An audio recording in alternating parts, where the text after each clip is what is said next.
talking about Baylor and TCU being the teams that are on top. Normally it's Texas and Oklahoma. That's how it looks right now.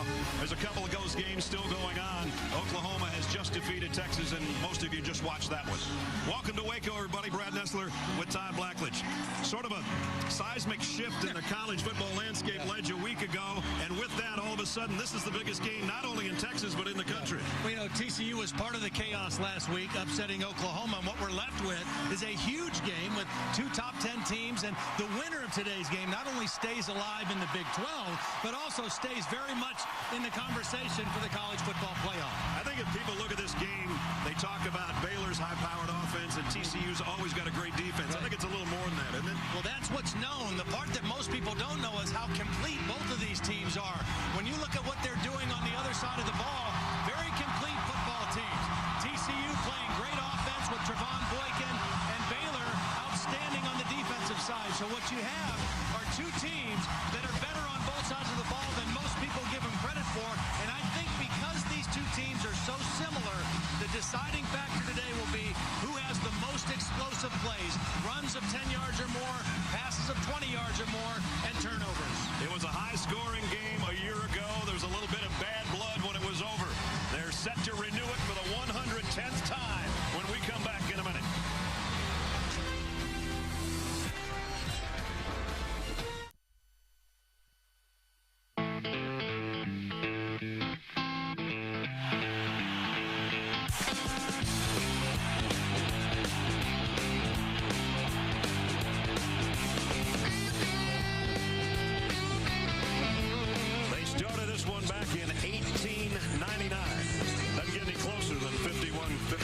They're both ranked for the first time ever. Before we kick it, check in third member of our team, as always, Holly Rowe. Thanks, Brad. Well, last week against Texas, Baylor's offense wasn't sharp. Their quarterback, Bryce Petty, was 7 for 22, just 31% completion on his passes. He told us that he was pressing. He said, you know, I don't normally do that, but I wanted to be a difference maker, and I tried to do too much.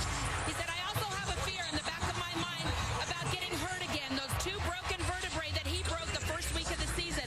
This is the first week he's been pain-free. And he said, I woke up Monday morning thinking, if it's God's plan for me that I get hurt again, so be it. I'd rather get hurt going 110% than worry in a game. Look for Bryce Petty to get back to being who he is, not trying to force things, and playing fear-free football today against TCU.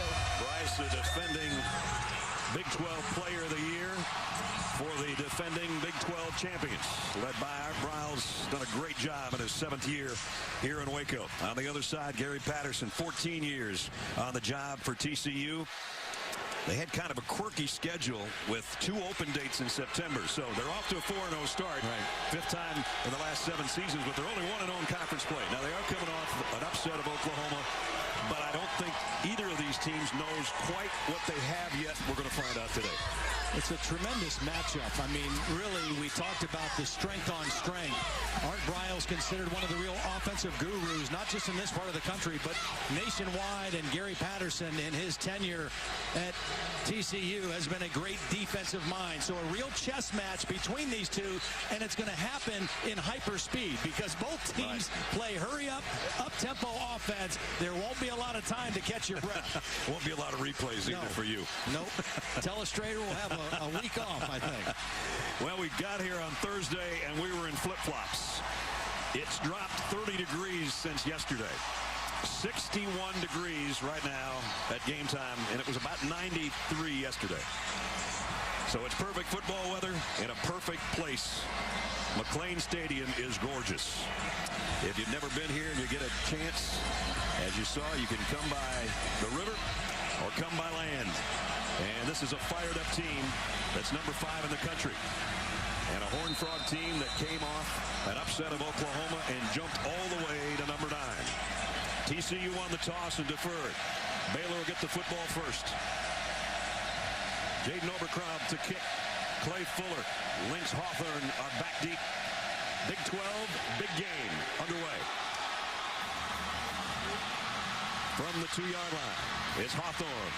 Going to make it to the 18, and that's about it. Nice coverage by TCU as we take a look at our impact players in this one. Shock Linwood coming off a great game, 148 yards a week ago. KD Cannon's been their big guy as a receiver and has had 5 touchdown catches already. Paul Dawson, huge game a week ago, including an interception for a touchdown. And Carter on the back end, first team preseason All-American, and he does a little bit of everything. Had a couple of sacks and 7 solo tackles in the game a year ago. Here comes Bryce Petty. Well, I think it was very interesting what Holly reported about him needing to relax today and let the game come to him. He also has his full complement of receivers. And he's going to go to the air on the first play and goes to his tight end, Trevon Armstead, who's a big target, 6'6", 265. And he's normally used in the running game as a lead blocker. Throw him a little bone early and say, keep blocking the rest of the day, big fella. He comes out. The extra wide receiver comes in on 2nd down and 4. Shock Linwood flanking Bryce Petty in the gun, and Petty play action, looking to throw, got away from the rush of Caraway and got a couple of yards. Stepped out a little bit short of the first down marker. Have our first 3rd down situation of the game. 3rd and short. They run a play about every 20 seconds. And in the first half, it's normally even quicker than that. And quickly, they go to the air on 3rd down and short, and no problem. Levi Norwood. You know, Baylor does this a lot. 3rd and short, they will throw for it. Now, the blocking up front is a run block. And that really freezes linebackers. They do a lot of their pass game off their run game where the line is blocking run and the quarterback makes the decision whether to throw. Goodley's in the backfield, and this time it's high and through the hands of Corey Coleman. Incomplete, so Petty's first incompletion brings up 2nd down and 10.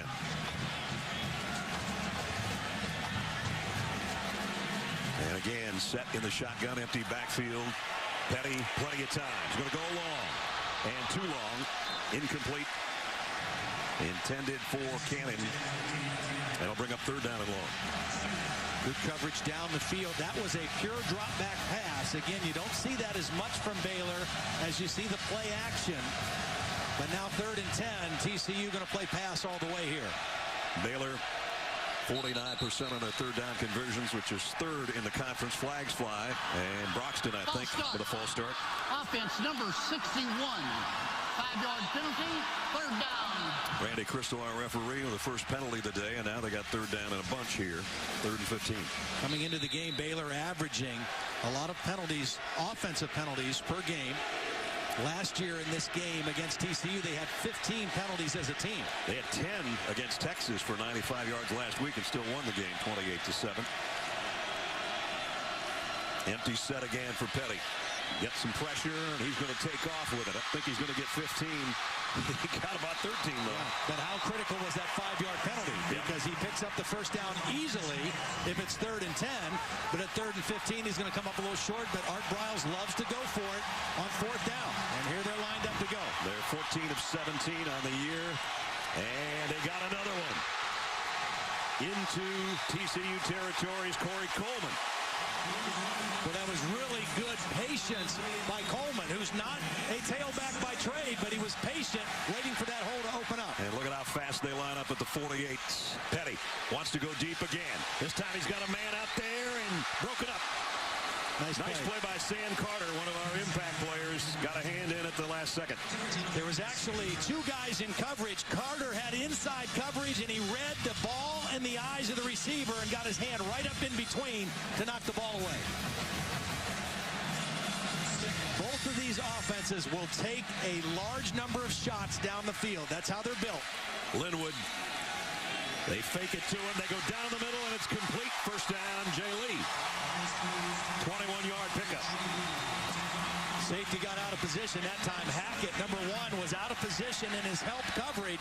That left a lot of open room in the middle. And Petty right on the money with it. 10th play of the drive, the opening possession of the football game. This time they do go to the ground. Shock Linwood dropped by Paul Dawson. And you see the clock in the upper right-hand corner of your screen. And they're not even really hustling on this one, but they're going to get it off somewhere around 15 seconds probably. Right on the money.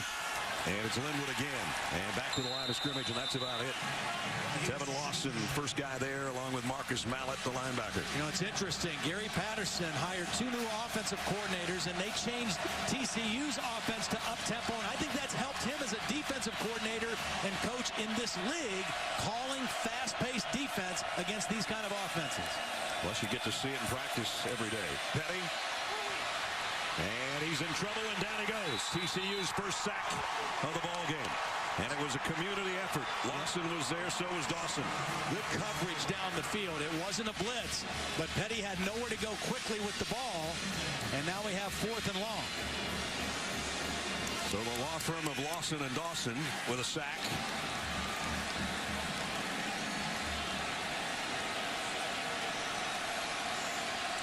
.16 to go on 4th down. Petty down the middle, incomplete. And it's tipped by Terrell Lathan. And Gary Patterson says, there we go. We're going the other way. They take over on downs. They take over, and they take over in great field position. You know, that's the other side of that, going for it on 4th down. If you miss, you give the other team good field position.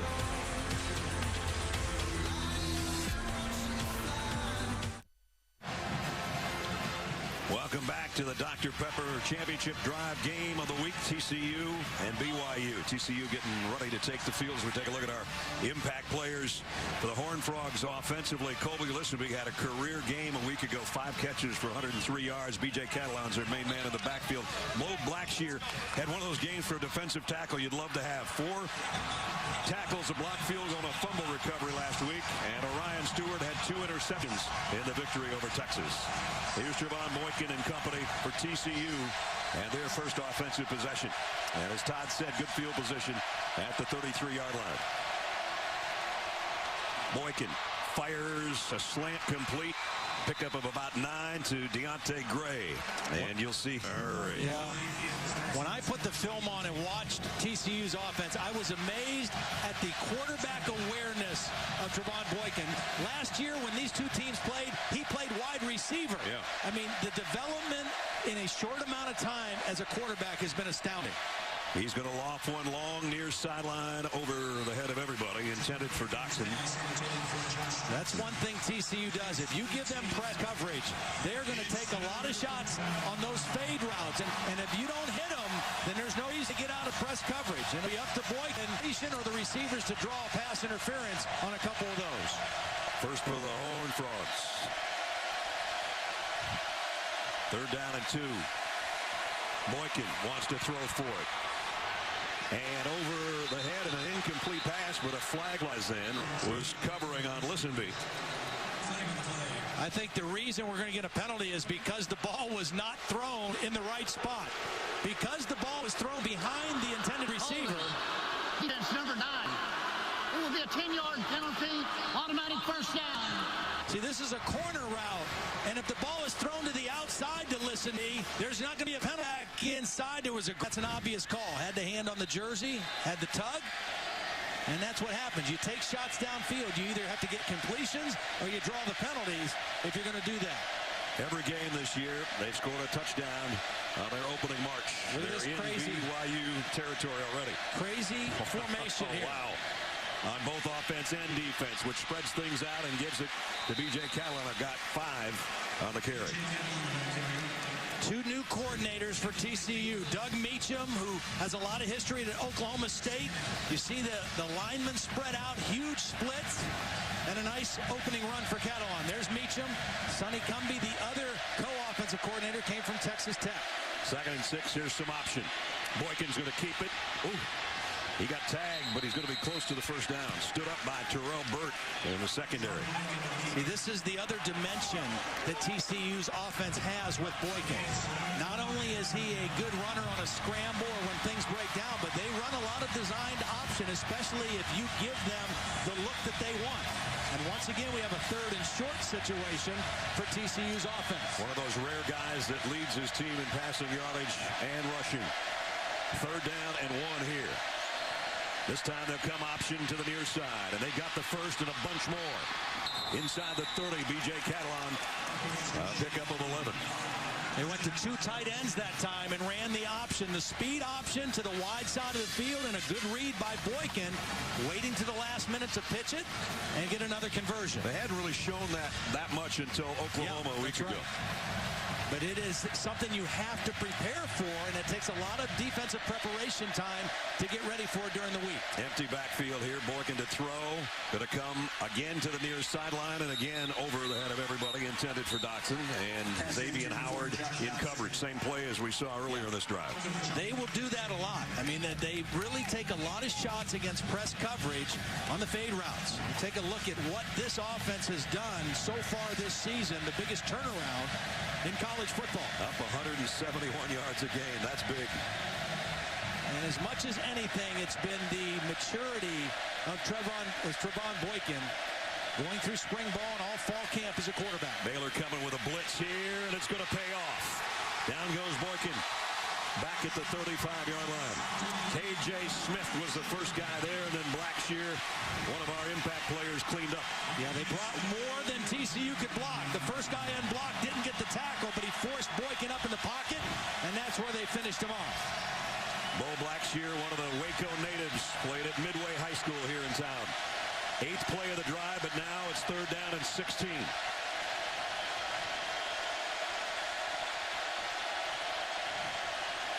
Again, they'll bring an extra man. Boykin's going to lay it out long. 2 men out there, and he's got him. Touchdown. Colby Listenby. TCU on the board first. Listenby has great speed. They have a couple receivers that can really get after it running down the field. Listenby, not an overly big guy, but great speed, got separation, and again, press coverage, one-on-one, they give him shots. They will take their shots, and Listenby able to get this one for the touchdown. I know both those guys weren't supposed to be in the same spot, but they'll take it. And for Trevon Boykin, his 11th touchdown pass of the year. Listenby, one of our impact players, talked about the game he had a week ago. Well, he's off to a great start right now. They're reviewing this play. Well, that's a tough play for Phil Bennett's defense. 3rd down and long. They got the negative play on 2nd down, and 3rd and long, they give up a touchdown pass as they're taking a look at it. Yeah, that's the ball never touched the ground. Clearly a touchdown. Yep. Not many times you're going to have 2 guys a yard apart and have one of them come up with a touchdown catch like that. That's got to be the fault of Deontay Gray. I mean, they got away with it. Listenby had nowhere to go but run a fade. Deontay Gray was the slot receiver and shouldn't have been that far outside. After review, the previous play is confirmed. So the touchdown caps a 67-yard drive. Remember, Baylor went on 4th and 16. Todd said good field position. And this is the first time Baylor's trailed all year. Yeah. And again, the press coverage and the confidence that Trevon Boykin has in taking shots down the field. And they drew 1 pass interference penalty on this drive, and they got the touchdown on 3rd and long on the last play. Homer Crowley in for the point after. 7-0 Horned Frogs. 9:32 remaining in the first quarter. And TCU on the board first, capping a 67-yard drive in 8 plays. Colby Listenby in the end zone, 7-zip TCU.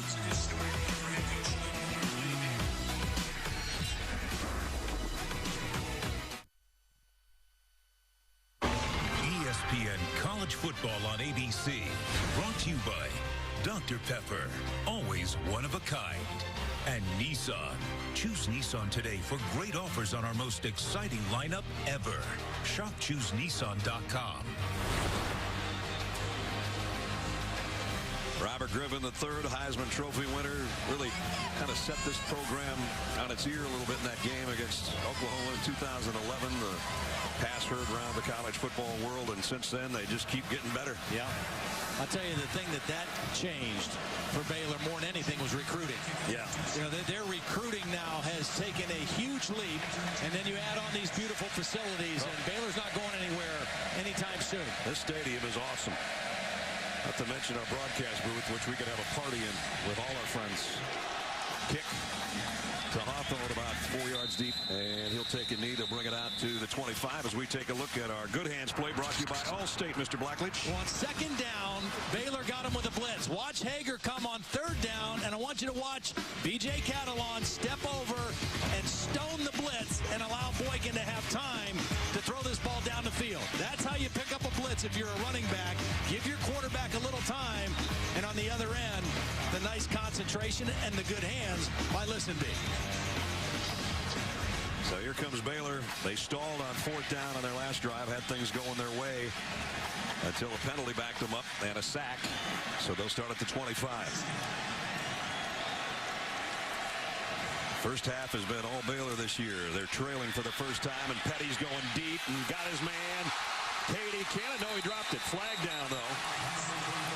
Corey O'Mealy was back there covering.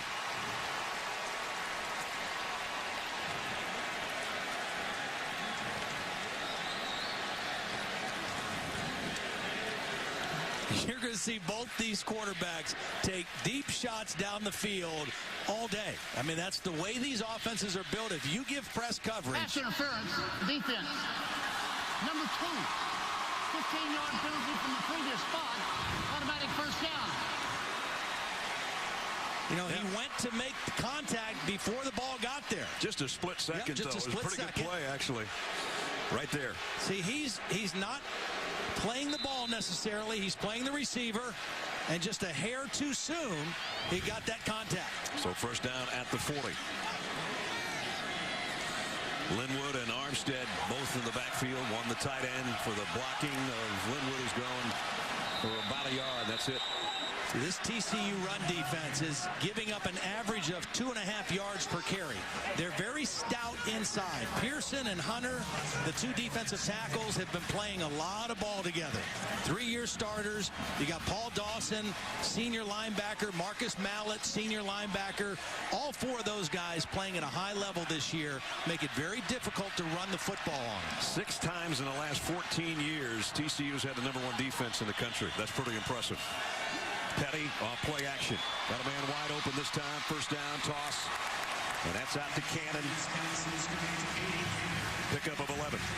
Holly mentioned that this is the first game that Bryce Petty has felt pain-free. Well, this is the first game that they've had their full complement of wide receivers back near 100%. Antoine Goodley had a quad injury, and Corey Coleman been nursing a hamstring, so everybody's out there today for number 14. He calls his own number here and picks up 7. That was going to be a throw off the fake run. It wasn't open, and Petty just made the decision to run, and credit Katie Cannon for turning into a blocker and getting Petty some extra yards. First down carry, and almost a face mask at the end of that play. Now the ball is out. And TCU says they have it. The officials have not made a determination yet. Now they do. 2-0, I think, the guy that's going to come up with a football. I think Sam Carter's the guy trying to rip it out. Sam Carter and Paul Dawson were combining, and Carter got away with the face mask, and as he was grabbing the face mask, Dawson was grabbing the football. They got away with the face mask, and they got the football instead. You know, that's the old defensive strategy. If one guy has him held up, the second guy in goes and rips for the football. So our impact players, every one of them has made an impact so far. And the second time now that Baylor gets in TCU territory. First they turn it over on downs. Now they fumble it away. And they come in +4 in the turnover category. So they're on the short end of the scoreboard for the first time. And now they're on the short end of the turnovers as well. Well, they've had 2 touchdown leads in every game this year. They're looking to do the same right now. Boykin, he's going to take another shot, going long. Got a man and got him. Listenby again. Well, you just can't throw it any better than this. Over the outside shoulder, let the man run away from the defender. Ryan Reed's not in bad position, but this is a perfectly thrown ball over the outside shoulder. Impossible to defend. They haven't set the sticks yet, and the play goes anyway, and it's Boykin keeping it himself, heading to the corner. inside the 5. They never got the markers down to the 15-yard line. I was going to tell you it was first down at the 15. Didn't even have time to say that. No, they got to get up-tempo chain guys, too, to play here. Jeez. First and goal. They do not mess around. At the 3. And this time the officials are going to hold them up and say, guys, we got to at least set some of these things up over here. They don't need that part now. They just need the first down marker at the 3-yard line. 2 tight ends set again. The last time they were in this, they ran option with Boykin. This time he gives it to his tailback, who walks in untouched. Catalan, touchdown, and it might be 14-0 again. Boy, they caught Baylor in a slant to the wide side of the field, and they just slanted themselves right out of the play. 2 times now TCU has capitalized. Once on a failed 4th down conversion, good field position, long pass and a score. After the turnover, long pass, they convert again. They've taken advantage of the mistakes Baylor's made early in this game. After the play, unsportsmanlike conduct, number 9. The penalty will be enforced on the ensuing kickoff. It was on Josh Doxson, the wide receiver.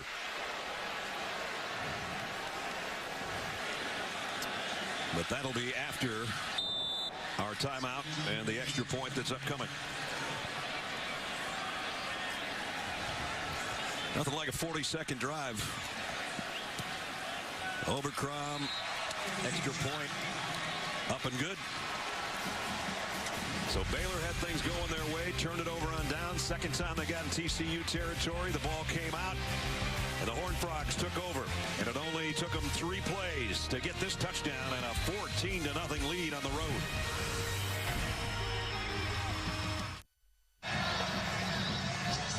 You want to take a crowd out of the game, try a 2-touchdown lead halfway through the first quarter. Yeah, I mentioned on this touchdown that Baylor got caught in a stunt. They stunted all their linemen this way, thinking the run would go to the wide side.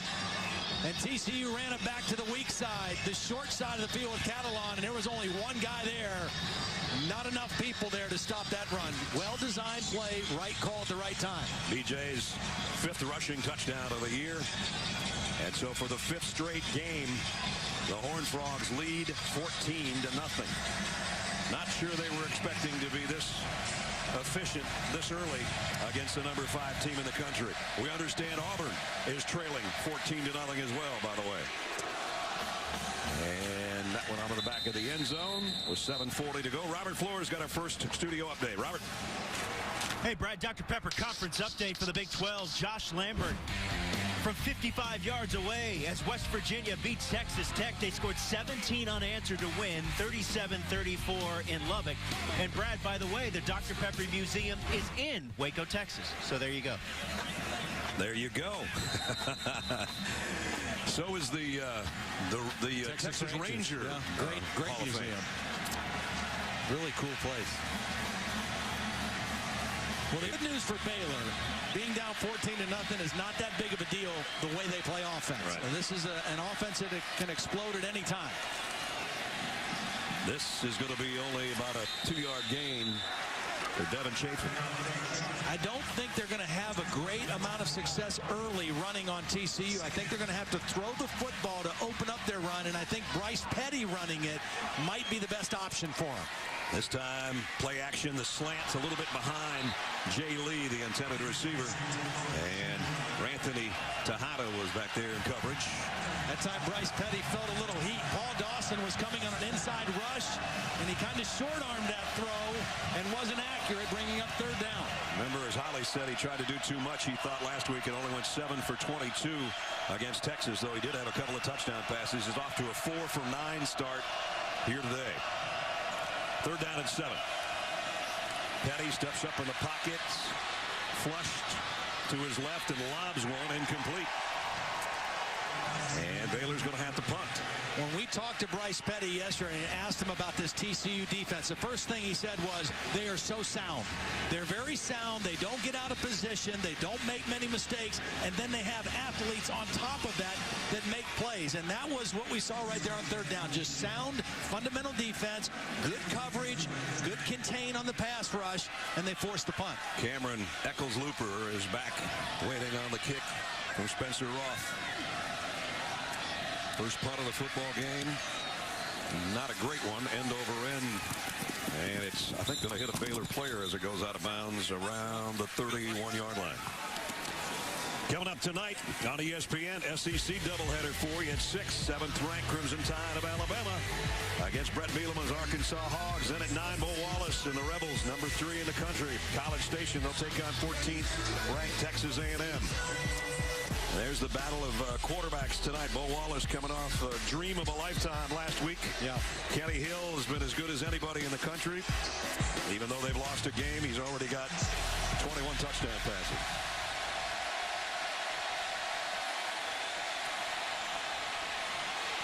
Here's Boykin going deep again. Oh, just off the fingertips of Listenbee. It would have been another big game. I don't think we've seen this many quarterbacks go long this early in a football game in a long time. Well, again, press coverage. It's not necessarily blitz with straight man-to-man and no safety help.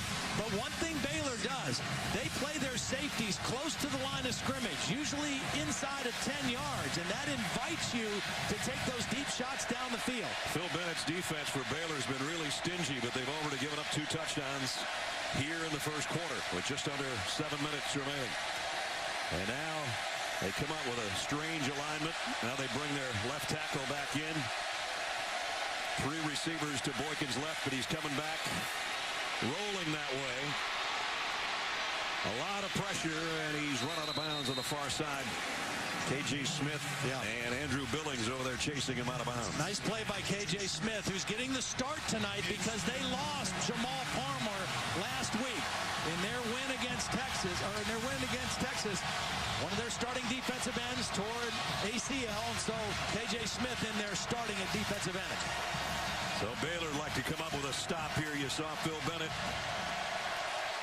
42% of their third down conversions. This is a big one. 3rd and 9, little slip screen to the outside, and there's what Baylor was looking for as Desmond White gets planted right about at the line of scrimmage. Taylor Young, who's also getting the start today. A redshirt freshman linebacker from DeSoto, Texas, in for Avion Edwards, who is out with an ankle injury. Loved hearing Phil Bennett talk about Taylor Young to us yesterday, and makes a big play right there on 3rd down. Expected big things from a little guy, and he got one there. Ethan Perry to punt. Levi Norwood waits back in the middle of your screen on the other end.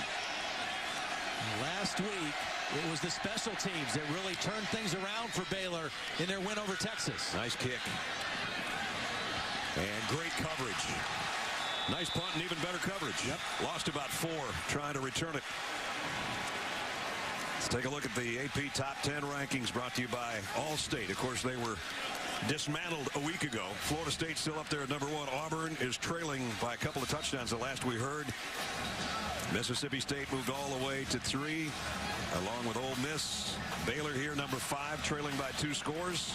And you see the other games coming up tonight, including Alabama and Arkansas on ESPN. Arizona's been a surprise. Georgia Tech still undefeated. Not a lot of undefeateds remaining. We got 2 of them here. So somebody's going to go home with their first loss in Waco. Petty. Again. Goes down. Tuaua with a sack, the second of the ball game. Well, this is coverage. I mean, he wants to throw this quick. He has nowhere to go with the football. And Bryce Petty's just got to get his clock going a little bit faster because TCU has the ability to close the pocket quickly. So he either has to make a throw or take off running or throw the ball away because 2nd and 10 is better than 2nd and 13. Mike Tua's 3rd sack of the year. Quick pass complete out to Corey Coleman, and Coleman broke a couple of tackles. They're still going to bring up 3rd down, but he got 11 of it back. And again, they line up in a hurry. 3rd down that they really have to have here. Absolutely. Got to get something positive going, and they're not going to get it. Not even close. You see the inside tackles. I mean, they are strong football players. McFarland came from the end position. Chucky Hunter in there, number 96 as well. Very difficult guys to run on inside. Watch 96 just hold his ground on the double team and spin back into the tackle. Wow. Heck of a play. Guy that's up for just about every defensive award there is. The Outland, the Lombardi, and all the rest. Forces a 4th down and 2, and now Roth's got to kick it again. Interesting formation again with the punting. They have the 3-man shield in front of him, though, and the kick fielded on a fair catch at about the 27-yard line as we check in again with Robert Flores. Robert. All right, Brad, AT&T inside the headset. We'd like to welcome those of you who have been watching Auburn and Mississippi State. Bulldogs are up 21-0. This is how they scored their first touchdown. De'Ronde Wilson from Dak Prescott. And it is all Mississippi State in Stark Vegas. 21-0 over Auburn.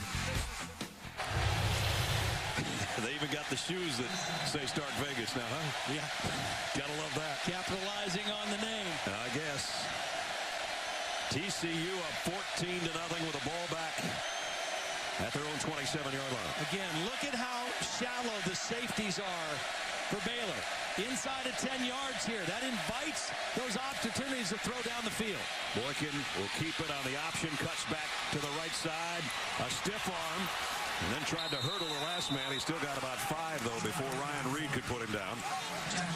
Todd mentioned this earlier. Last year, Boykin actually threw 1 pass for 21 yards with a touchdown, but he was playing wide receiver. A couple catches for 14 yards. He's come a long way.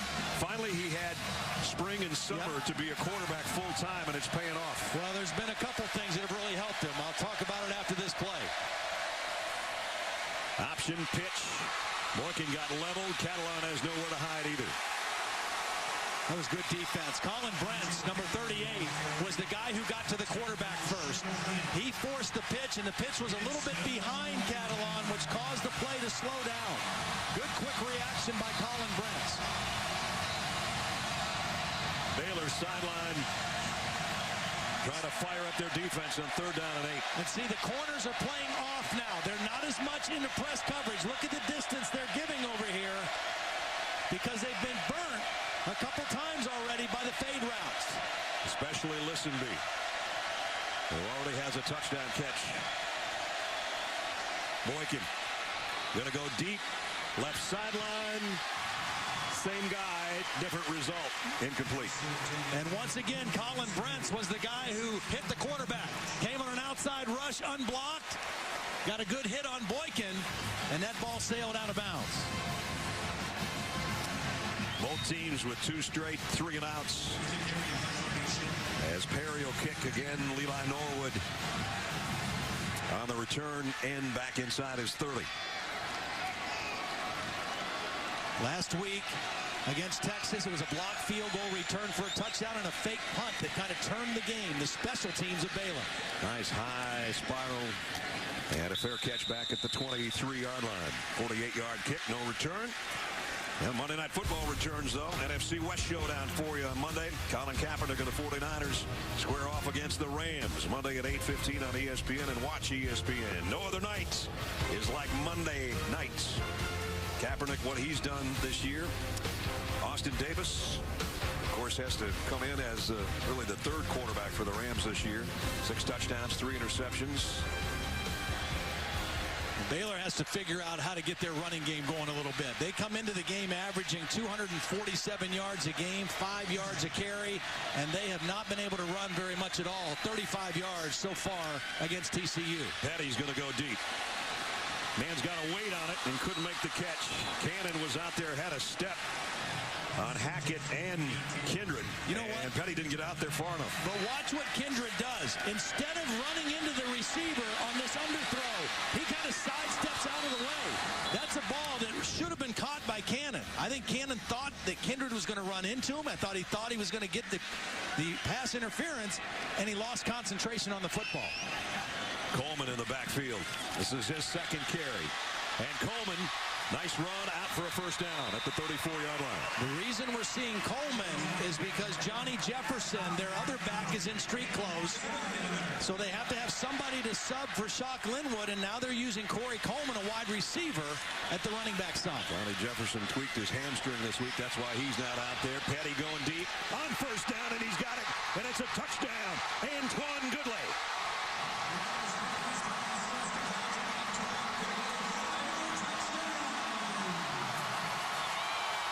66 yards for the touchdown.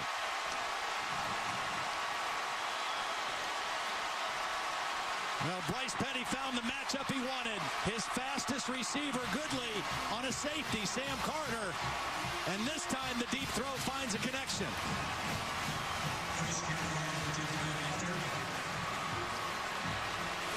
Chris Callahan in for the point after.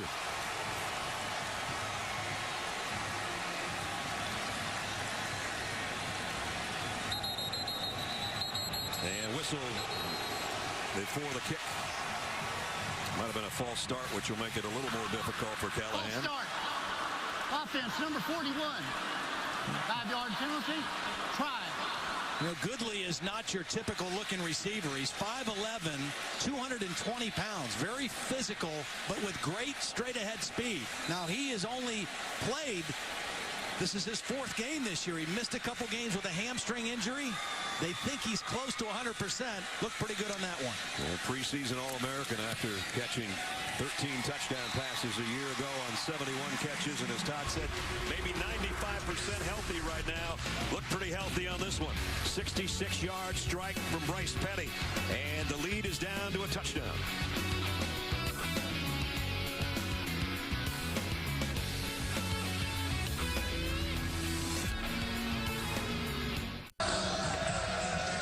The sidelines got something to be excited about as first touchdown of the day for Baylor. Short kick to the 10. Eccles Looper. Nice return out to the 35-yard line. I love 27-second scoring drives. Yeah. Well, they had to convert on 3rd down, and they got it with the run with Coleman, the wide receiver. An 11-yard run, and that set up the deep throw to Goodley. Their running game has had some problems. Nice block at the end by the freshman receiver, Katie Cannon. But that key run on 3rd down for 11 yards kind of set that drive up. 2 tight end set again for TCU at the 35-yard line. Play action. Boykin going to throw a screen. Actually, he's going to throw it almost to Baylor. Incomplete. And the defense did a nice job of blowing that one up. Yeah, they did.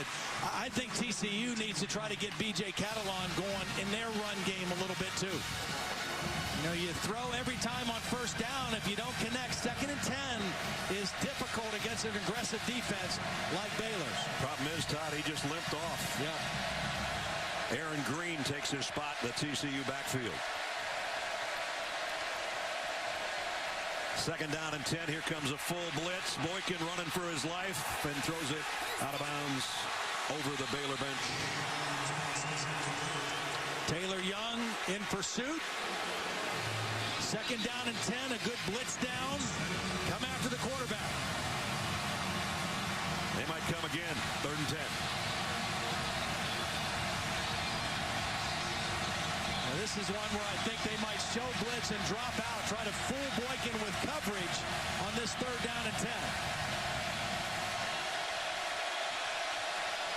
They showed it for a second, and as Todd said, back out of it. Boykin fires over the head of his intended receiver. Incomplete. Intended for Deontay Gray. And it's a punting situation. Now the crowd's into it. And all of a sudden, this Baylor defense, the last 3 possessions, kind of getting their feet under them. They got shocked the first part of the game with some big plays, some deep throws, and all of a sudden now, they've started to get their feet under them. Ethan Perry to punt. 3rd straight 3 and out for the Horned Frogs. And this punt's going to bounce backward before it goes out of bounds. And it's going to be pretty good field position for Baylor. Only a 27-yard punt. Let's check in with Holly. Well, it did take Baylor some time to settle down defensively. As you guys mentioned, they're playing without 2 starters. Jamal Palmer out with that ACL tear. Because they lost him at defensive end, they've actually moved Sean Oakman. Normally, he's on the other side of the defensive end. The coach on Monday said, hey, come in here. Let's see if you can get in a stance and be comfortable coming off the left edge. So that is a surprise that TCU maybe wasn't aware of. I've seen them put a tight end over there at times, and he's been disruptive on that left side. Oakman's got the pink hair for Breast Cancer Awareness Month. Wasn't that color a couple of days ago. Petty, deep ball again. And caught by Coleman. That one was underthrown, and Coleman made a play of it. Well, this is just a case where a receiver knows where the ball is, and a defender does not. The defender, Anthony Texada, has no idea where the ball is. Coleman did, and he made a play for it and got the completion. To the 15-yard line. And on the ground is one of the better runs. Shock Linwood for 5 to the 10.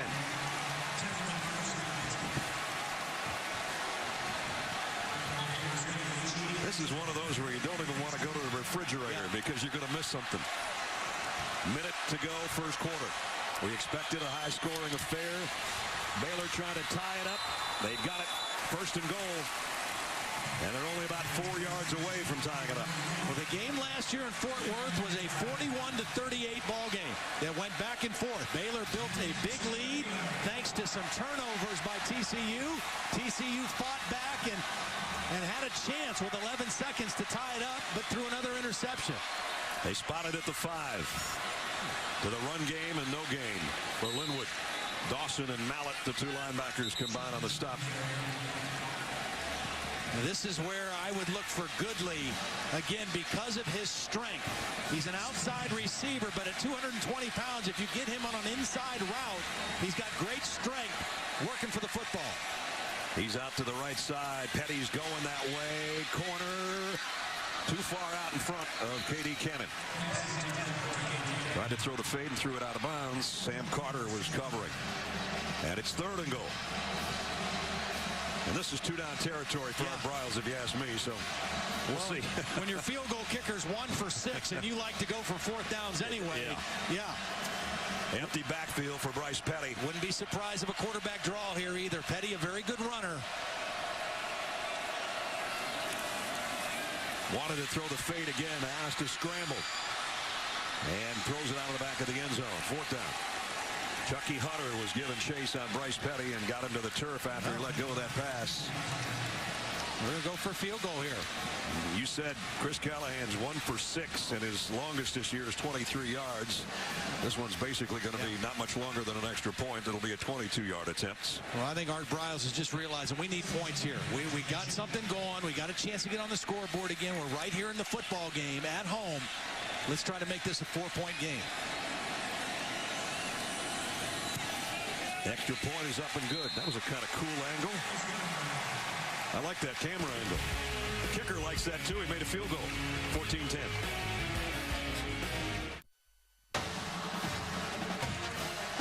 You got to love a game where your longest scoring drive is 2 minutes, 28 seconds. The other one's 39 seconds, 27 seconds. The last one was a minute and a half to get a field goal for Baylor to cut the lead to 14-10.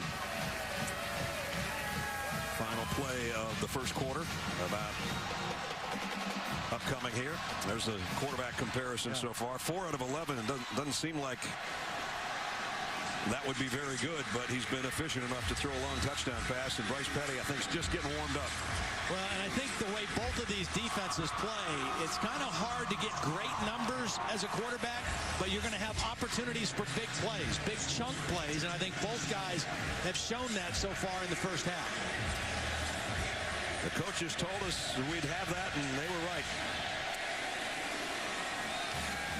And this will be returned from the goal line. Eccles Looper going all the way across field and shouldn't have dropped inside the 10. By Trevon Blanchard. We got a flag down. So the first quarter might not be over yet. Well, if this is on Baylor, this is a real unfortunate penalty because that was a bad decision by TCU on the return. Great coverage.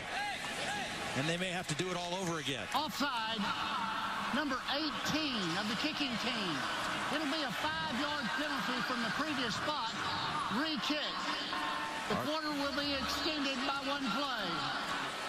Art Bryles right now is going to have a word with Chance Was, a true freshman, who was the guy that was offside. Well, actually, he's having words with the back judge right now before he talks to his players. There's the guilty party. So they'll do it again. And as Todd said, they're going to come out of this better no matter what happens, you would think. They're not going to be at the 7-yard line anyway. Last year in this ball game, again, Baylor had 15 penalties in the ball game. They still won, but 15 penalties for 140 yards. Already a couple here in the first quarter today. 3 on the special teams already. Yep, 5 total. Yep.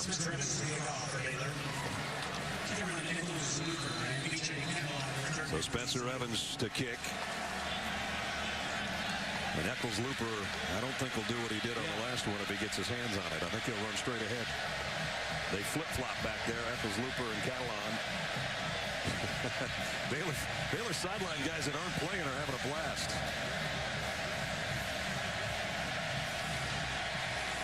This kick is much shorter, obviously, to the 12-yard line. Eccles-Looper. This time he goes up the middle, but a flag down, and it's going to negate a pretty good return that time, I think, because we're going to have an illegal block in the back or a holding call. Illegal block in the back. Number 4 of the receiving team. Half the distance to the goal. First down.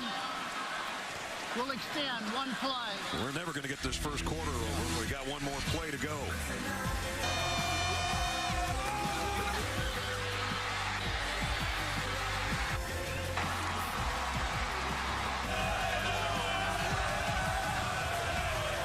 Scene here as again they're going to start inside their 10-yard line with 1 more play.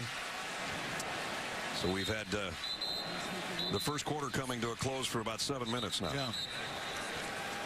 And TCU was huddling all the way on the other end of the field, anticipating to go out on that end. And the referees and Gary Patterson said, no, we got to come back down here, guys. We were anticipating going to commercial too, but we're staying here for 1 more play, barring a penalty on the defense. So they didn't come out of it much better. They're at the 9-yard line after the penalty on the return. Boykin stands at his 5-yard line with Kyle Hicks in the backfield with him for the first time.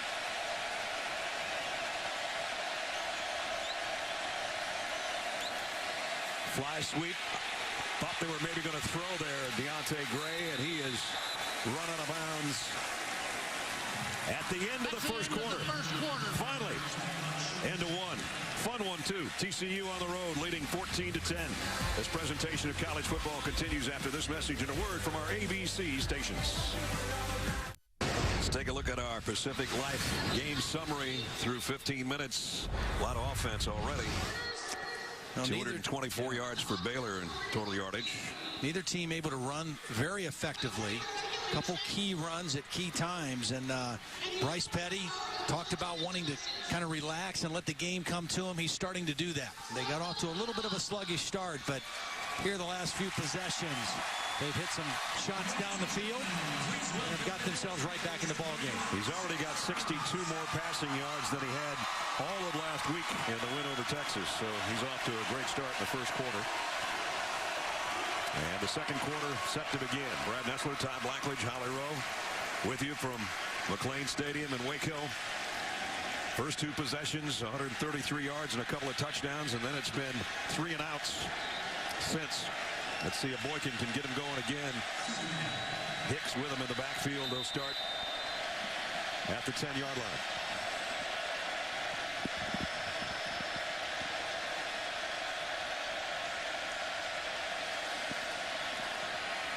Boykin completes.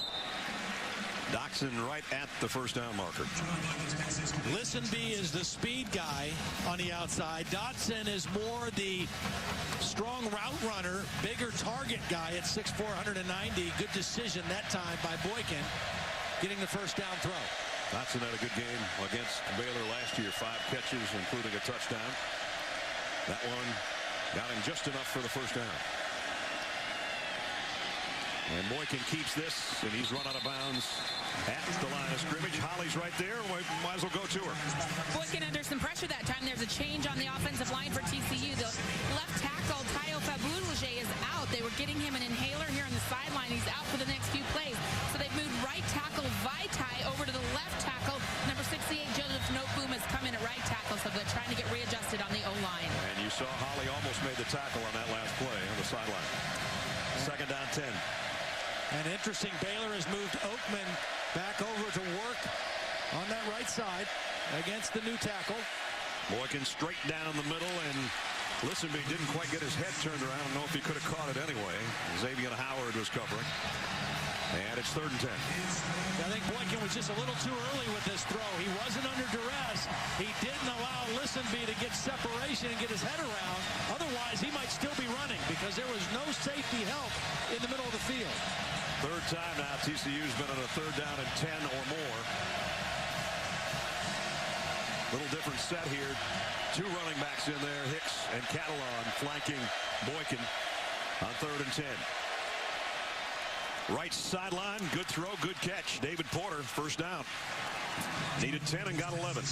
Well, take a look at the new right tackle, Joseph Noteboom, working on Oakman now, 68. That's a great job against a good time, big pass rusher. Run him up the field. Oakman, their #1 sack artist with 5, and he is a huge guy, 6'9", 280 pounds, wearing #2. Transferred from Penn State a couple years ago.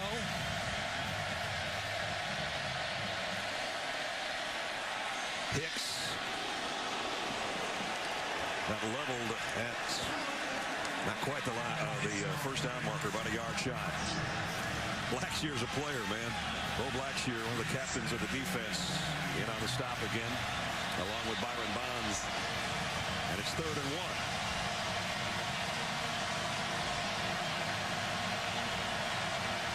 They've had long yardage on 3rd down. This is a short one. Will Boykin keep it himself? Nope, he's going to pitch it up, fumble, but a one-hopper and a 1st down. Yeah. You talk about a nice bounce. That's a turf bounce. Maybe on a grass field it doesn't bounce up that clean, but on this field turf, it was a good pitch. I think Catalan just didn't concentrate, but fortunate that ball bounced right back up to him. Looked like a point guard instead of a tailback. Under further review.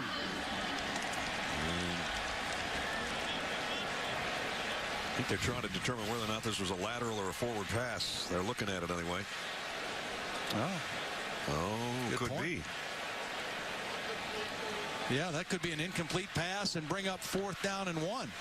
Bill Lamagna is our expert up here, the rules expert, former official. What do you think, Bill? I think we have a forward pass, hit the ground, incomplete. Yep. Baylor tradition since the 1930s. David Ames, our replay official, and we'll get a better look maybe down the line right here.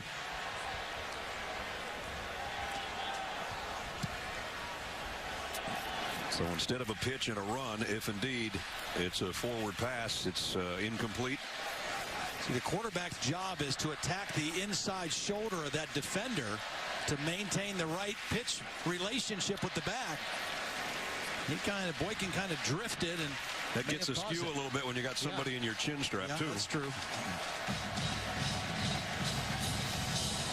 So they're taking a long look at this one. Pretty important. Would have been a 1st down. Yeah. Otherwise, it's going to be a punt.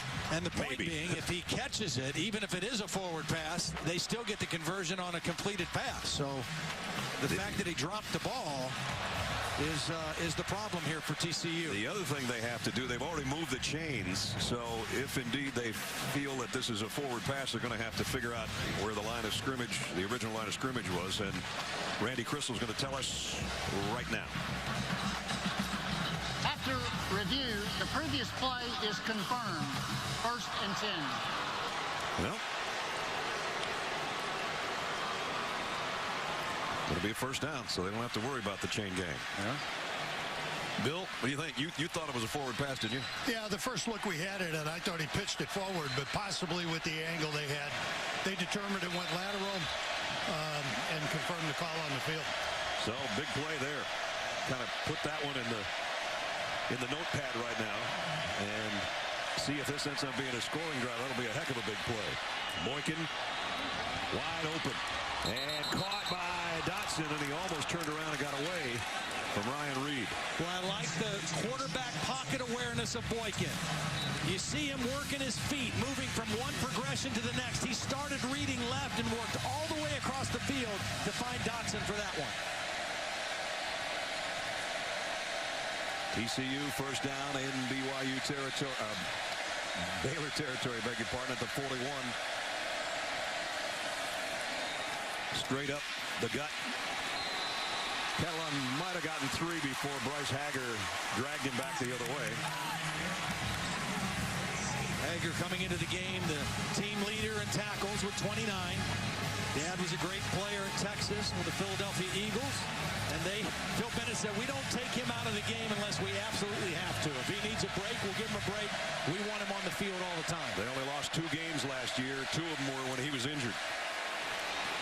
Boykin throws off his back foot, just a desperation heave to get away from the rush that Colin Brentz was bringing. And it's 3rd down and long again. 2nd down has been the blitz down for Baylor. They forced Boykin to throw the ball away a couple times in a row now on 2nd down. They have converted a couple of 3rd downs on this drive already, which is in its 12th play. 3rd down and 8.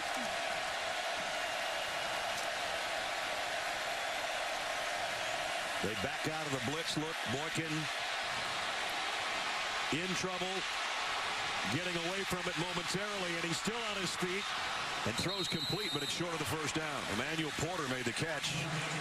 Picked up about 4 when it looked like he was going to be sacked for about a 12-yard loss. Well, the fact that he got the completion, though, brings up an interesting situation now for Gary Patterson. I think they'll go for it now. They're out of field goal range, but because they got the short completion, they've got a manageable situation here on 4th down to try to go for it. I'd kick a field goal here. Oberkron can do it from that distance, but they're going on 4th and 4. Blitz. Boykin caught and still going is Dotson all the way inside the 10-yard line. So I'd throw a slant to Dotson. That's what I'd do. I knew you were going to get me on that one. 26 yards down to the 9 and going in a hurry. Baylor's trying to change up defensive personnel. I don't know if they ever got who they wanted out there. Catalon's going to be dragged down to the line of scrimmage, though. Nice play. Yeah, real nice play. The safety, Stewart. Ryan Stewart came from his safety position to get a play behind the line of scrimmage. 15th play of the drive. 2 tight ends. Option formation. And a walk-in again for Catalan. Touchdown, TCU.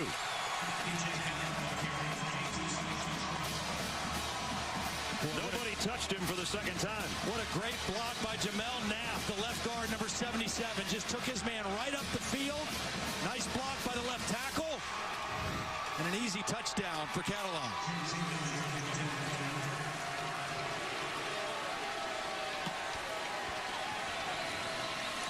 Overcrom in for the point after.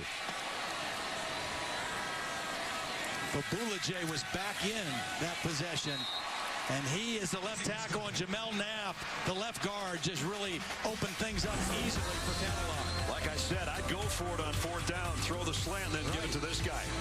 15-play, 90-yard drive, touchdown, TCU.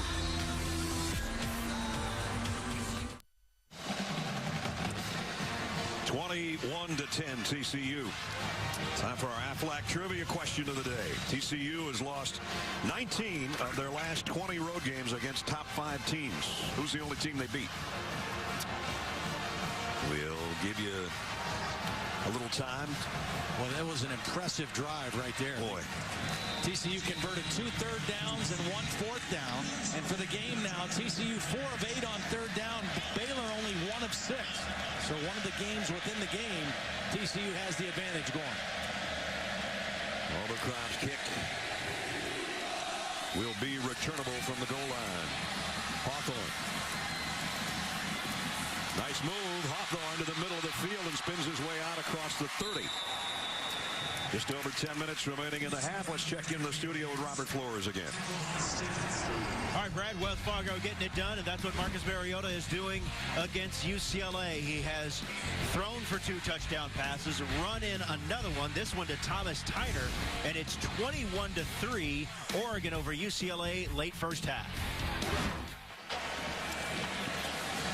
Oregon's dropped to 12th after being up there in the top 5. Here's Baylor at number 5 and trailing 9th-ranked TCU on their home field. Petty runs for about a yard. Had to scramble, couldn't find an open receiver. I tell you, this coverage has been pretty solid for TCU. They've given up a couple big plays down the field, but they've also forced Bryce Petty to go somewhere else a couple times. Petty running out of time again. Going to loft one on the sideline and throws it out of bounds. So it's 3rd down and 8. Yep, that's 2 plays in a row where the coverage has forced Bryce Petty, wants to scramble and wants to throw it away. They're guarding and covering the short and intermediate routes very well. They've given up some plays on the deeper routes in the ball game. Dick Bumpus, the defensive coordinator for TCU. Baylor's been unsuccessful the last 5 3rd down conversions. Petty, plenty of time now. And throws complete. Should be right on the mark. Yep. They're going to give him the 1st down. That's a veteran receiver, and Goodley, a senior, who knew what he needed for the 1st down and got right to the mark. And again, they quickly go. 1st down at the 42, play fake, and that throw is just errant that time. Way over the head of Katie Cannon. In this offense, so many times, Bryce Petty has to throw that ball so quickly. And a lot of times I asked him, do you throw many throws where you don't get the laces? He says, yeah, all the time. Yeah. And it's gotten to the point where I'm actually probably more comfortable without the laces. And that's such a change in college football. I mean, nobody ever used to throw the ball without the laces. This time he hands the laces off, and it's only about a yard gain for Linwood. Chris Hackett, nice open field tackle. TCU's defense, they're sound fundamentally, and they tackle well in space. They make you earn everything. You just don't see them break down defensively very often. If you make plays, you've got to earn them. 3rd down and 9. Petty looks to the sideline to Coach Briles, who's right there in the corner of your screen at about the 38-yard line. Play clock down to 5. Just a 3-man rush on Petty, and it's going to be the quarterback who's going to try to get it, and he won't get there. Got to midfield, but he's a couple yards shy. Dawson in on the tackle. This was a called quarterback draw because both the back and the guard, Blake Muir, went ahead to block. That was a called quarterback run. Came up a little short. 4th down, looks like Art Briles is in a position to go for it. Just shaded on the TCU side of the 50. They're 1 for 2 on their 4th down conversion, so here comes another one. And boy, if TCU gets a stop here, they're going to have great field position. They don't get the stop, though. Yeah. Best run of the day, maybe, by Baylor, and it's Chafin who picks up 8. And a nice read and cut by Chafin, because you can't run inside very easily on TCU. He faked inside and bounced it outside and easily picked it up. Now play action. Petty might want to take a shot here. He's got a wide open guy out in the flat, though, and that's Goodley. About an 8-yard gain again. Carter made the hit. So we're down to 7.5 minutes in the half. TCU 21-10 lead, but Baylor threatening again here. And another nice run off the left side, but that door closed in a hurry. Chris Hackett's made another couple of nice stops in open space out there on the running backs. But they're getting a little balance back to their offense with the run game. You've got to be two-dimensional against a quality defense like TCU. They've got a little bit of thing going now with their run game. And we had a 15-play drive by TCU. Now 10 plays and a touchdown for Corey Coleman.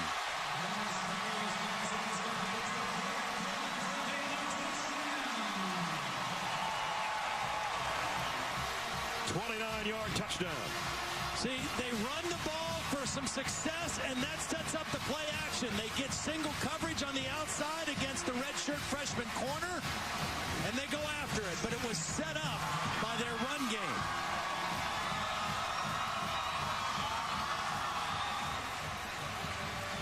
Callahan in for the point after.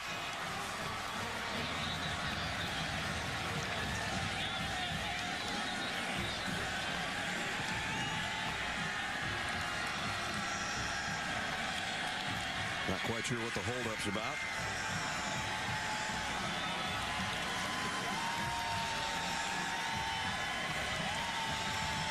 down on the Petty field. with the second touchdown pass of the ball game so far. Started a little slow. Has done a nice job of allowing this game to unfold and to not get frustrated against TCU's defense, because you just got to know they're going to make some plays. They're going to create some negative plays. You just got to hang in there. When you get opportunities down the field, you have to capitalize on it.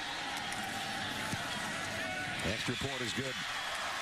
7:07 remaining in the first half. Bryce Petty, 11 touchdown passes on the season now. This is his second of the day to Corey Coleman, and it's 21-17. ESPN College Football on ABC.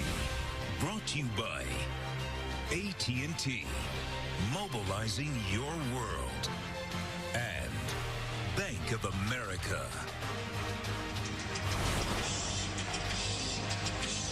The 110th meeting between Baylor and TCU, and it's a dandy. We expected 1,000, maybe 1,200 yards of offense. We're halfway there, Ledge. 500 and something. Both teams showing their big play capabilities. We talked about explosive plays, runs of 10 yards or more, passes of 20 yards or more. Who would have the most by the end of the day?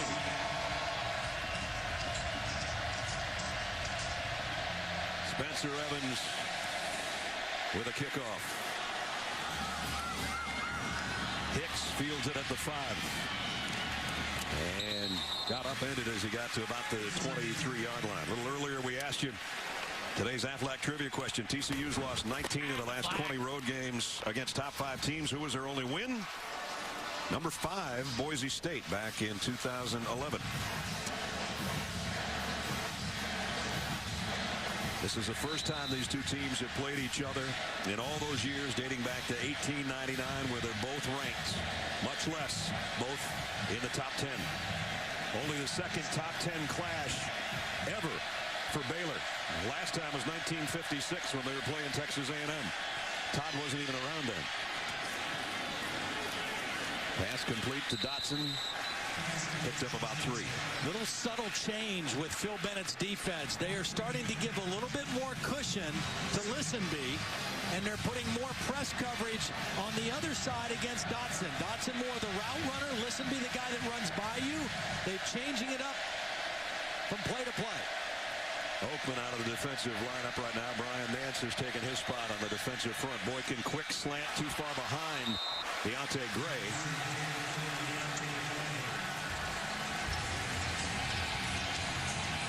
Boy, when they've got it going, they've got big plays, touchdowns, and then they've got 3 and outs. Another third down here.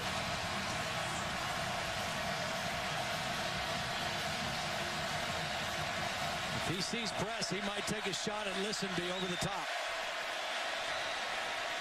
He's hit, and down he goes, and the ball is out. His offensive line covers for him. But it's going to be a punting situation and another 3 and out. Bryce Hager made the hit on Boykin. Yeah, nice delayed blitz by Hager. He's going to kind of come slow and then at the last minute loop around to the outside where there's nobody to block him and knocks the ball loose of Boykin.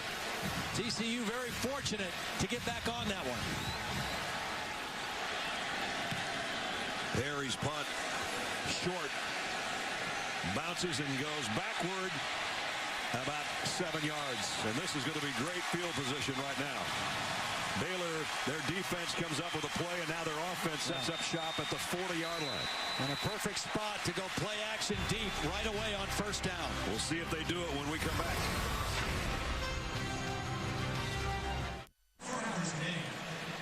Welcome back to the Dr. Pepper Championship Drive game of the week, where it's 21-17 TCU.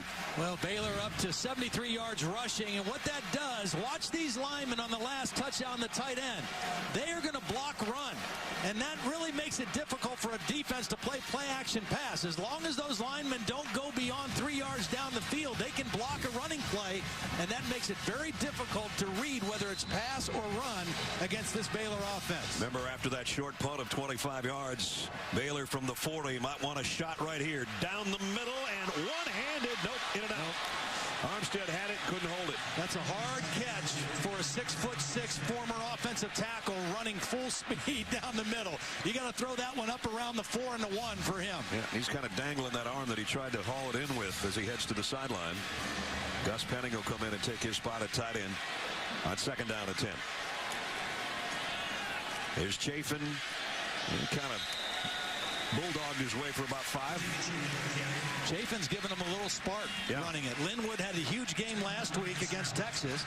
148 yards on 28 carries. We mentioned Johnny Jefferson out of the ball game. They've had Coleman back there. Now Chafin giving him another guy to go to. 3rd down and 5. Petty had a guy right in his grill, and he tried to get the pass out there, and Mallett was the guy applying the pressure. Incomplete. 4th and 5.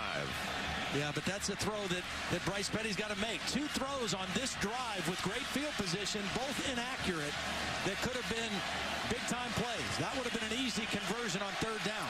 2 out of 3 today on 4th down. They go again here. Got to get to the 30-yard line for the 1st down.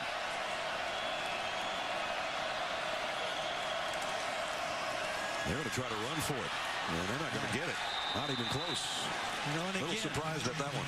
Well, they tried to fool him with the run, but the bad throw on 1st down, which would have been a big play, and the misfire on 3rd down, which would have been a conversion, stalled the drive. 2nd time today that TCU takes over on downs, and they got it back with 5:09 remaining, and all their timeouts left, and a 21-17 lead.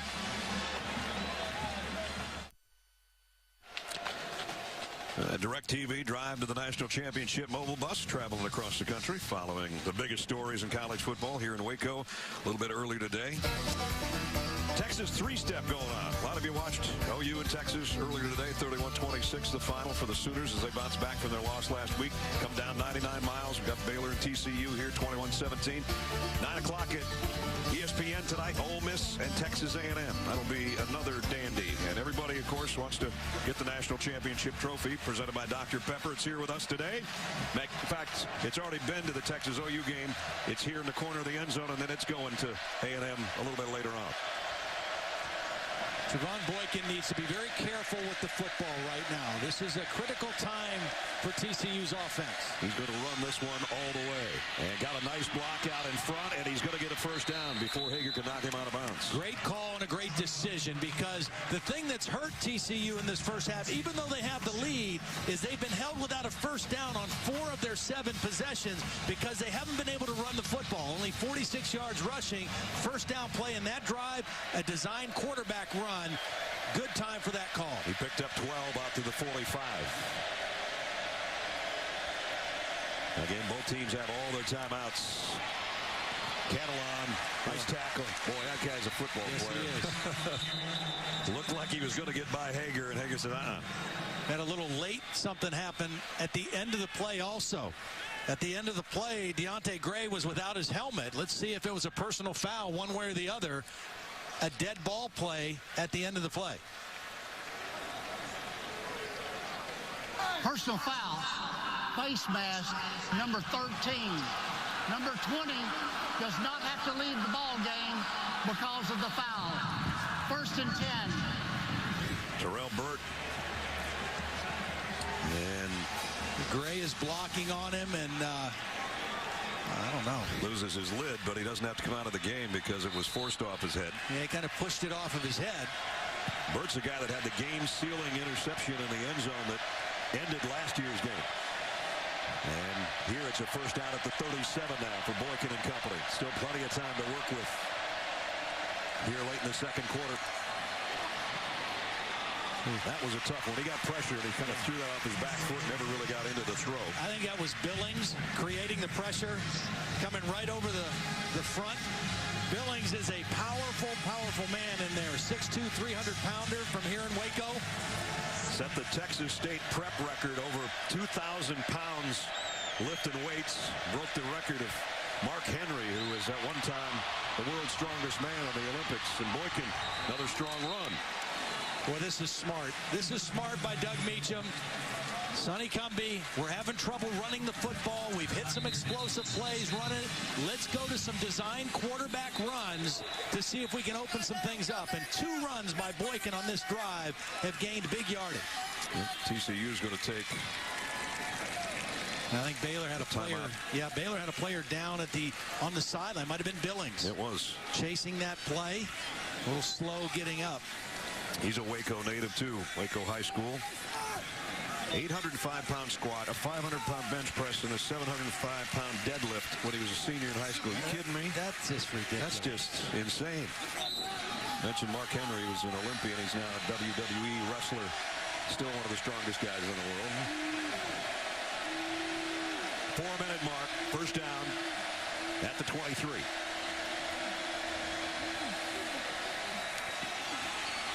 I don't know how Boykin got away from the first guy. The first guy stayed with it, though. Sean Oakman does make the tackle.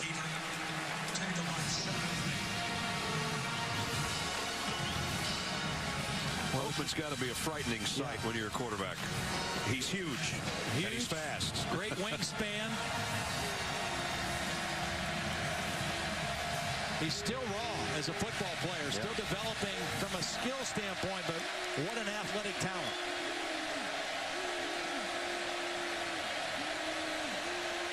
Second down at 10. On the option, Boykin slips and goes down. Might have gotten a yard out of it. Taylor Young there to make sure he didn't go any further. Couple nice plays by the Baylor defense in a row after they gave up some chunk plays. They got down in their own territory, and they've tightened things up here, bringing up 3rd down. Bill Bennett, the defensive coordinator, hoping his team can prevent a 3rd down and 9 here. Empty backfield. They're going to bring a little pressure off the edge. The throw's incomplete, intended for Dotson, and Reed had good coverage. It was a good route, a good throw, and a good play by Reed all the way around. That's a win for the Baylor defense. They're going to force a field goal. Oberkrom 6 out of 9 on the year. He's had 1 blocked. Force a field goal and a lot of time left in the first half for their offense. Zach Allen to hold. It'll be a 39-yard attempt. This one's going to be coming right at you. And right through the middle. 3 more for TCU. They stretch the lead back to a touchdown again.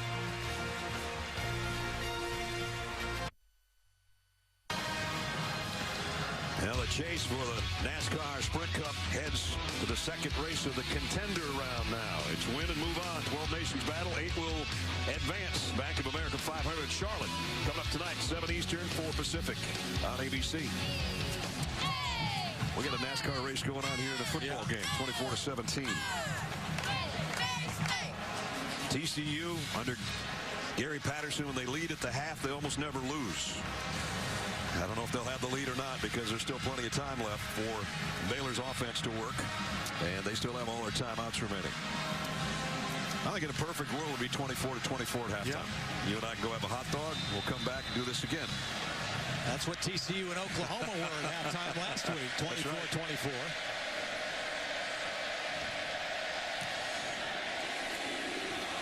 Shorter kick this time to the 5 to Hawthorne. Only got to about the 22, though. That's where Baylor will start with 2:39 remaining in the second quarter.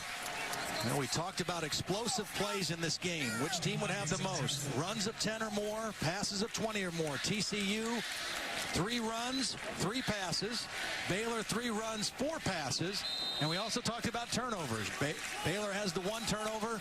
TCU, to this point, 0. So that's why we have such a close ball game. Last year, Bryce Petty completed 62% of his passes for 4,200 yards and 32 touchdowns with just 3 interceptions. Today, not quite as sharp, but he does have 2 touchdown passes in the first 2 quarters so far. You just have to take advantage of opportunities. Here comes a shot downfield. overshot his intended receiver, Katie Cannon. See, a defense like TCU, they're going to contest everything. They're going to contest every run. They're going to contest every pass. And it's hard to have like a 25 for 30 type night throwing against them. You're going to have 50% type completion rates, but you're going to have opportunities to make some big plays down the field, because of the way they play and how aggressive they are. Rice is 11 of 25. He's 12 of 26. And complete to Cannon this time. Short of the first down by about a yard. So 3rd down and 1, and this is one they could really use right here. Corey Coleman in the backfield again. The quick throw is a first down toss, and just barely. Forward progress is going to give it to him by about a yard. Levi Norwood made the catch. The defense was right there, but he had about a foot across, 2 feet across the first down marker before he was knocked backward. So they move the sticks to the 33. This is the 50th play in the first half for Baylor. And it's a deep ball by Petty. Got a man and got him on the run. Katie Cannon, touchdown.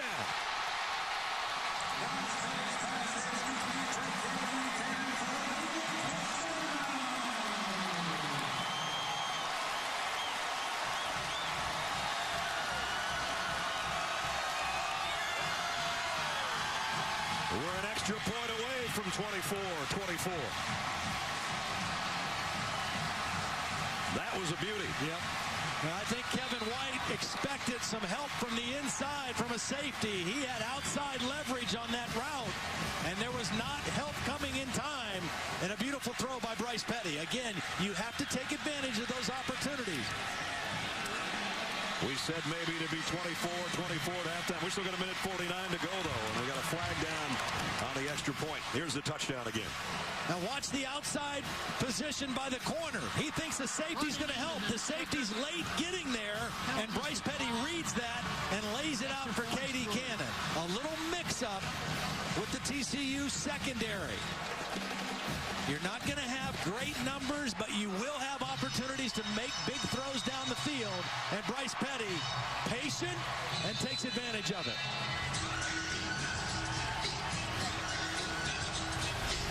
You think you're going to take some long shots? Todd talked about this at the beginning of the game. Those are some long shots. Yeah, you have to have a mindset as a quarterback in a game like this and say, you know what, this defense is good. They're going to make some plays, but they're going to give us some chances to make some big ones too.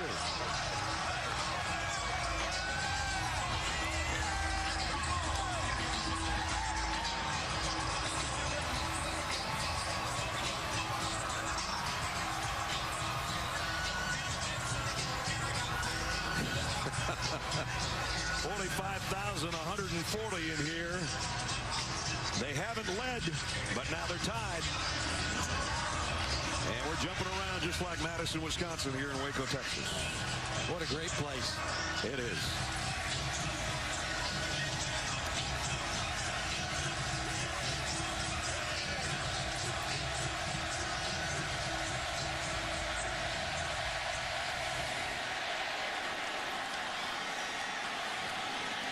Catalan from the 6. BJ's got an opening. Kicker to beat. Catalan taking it coast to coast. Touchdown.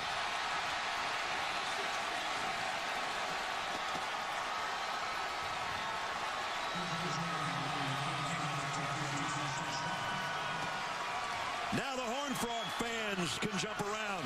They're back in front. 94 yards for the touchdown. Boy, just a breakdown in coverage for Baylor because nobody even got a glove on Catalan. You know, his 2 touchdown runs, he wasn't touched. Yeah, he wasn't touched on that one either.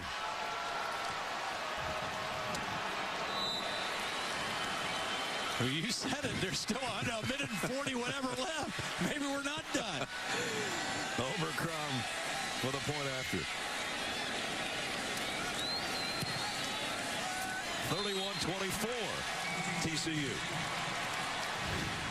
You got the crowd energized. You're right back in the game. You're thinking it's tied. but you don't cover the kick with discipline, and nobody even gets a hand on B.J. Catalon. Some good blocks, but that was easy, just like his 2 touchdown runs were. Again, the only guy that even got a glove on him was the kicker, and that was all she wrote. 94 yards later, touchdown. Trevon Boykins going, go BJ, go BJ, go BJ. So if you're Art Briles, the bad news is you just gave up a kick return. The good news is your offense still has 1:38 left here in the first half. So who knows? We may not be done yet. BJ's dad passed away in the last year. He's got that on his wristband. And I'm sure Dad's looking down going, that a boy. Wow. What a first half. Jeez. I guess. We're going to need extra hot dogs for energy for this second half.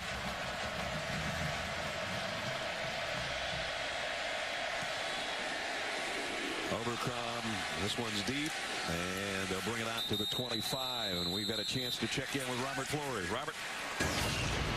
All right, Brad, North Carolina inching closer to undefeated Notre Dame in South Bend. Marquise Williams to Quinshad Davis. Brings the Heels within 2 at the half. Meantime, over on ESPN News, LeBron James and the Cavaliers facing the Miami Heat in Rio de Janeiro. LeBron James inside to Anderson Varejao. It's very early in the first quarter. 18-14 Cavs on ESPN News. Sure, LeBron and Chris Bosh aren't having any kind words to each other after the past week. They former teammates not talking now, I guess. Here we go, minute 38. Don't go away. Baylor with all its timeouts. Petty. Gonna go down. Sacked by Paul Dawson. It was a delay rush by Paul Dawson. He didn't come right away, but when he saw the backs block, he came late on the pass rush and was able to get to Petty. Petty wanted to throw that ball early, and it was not open.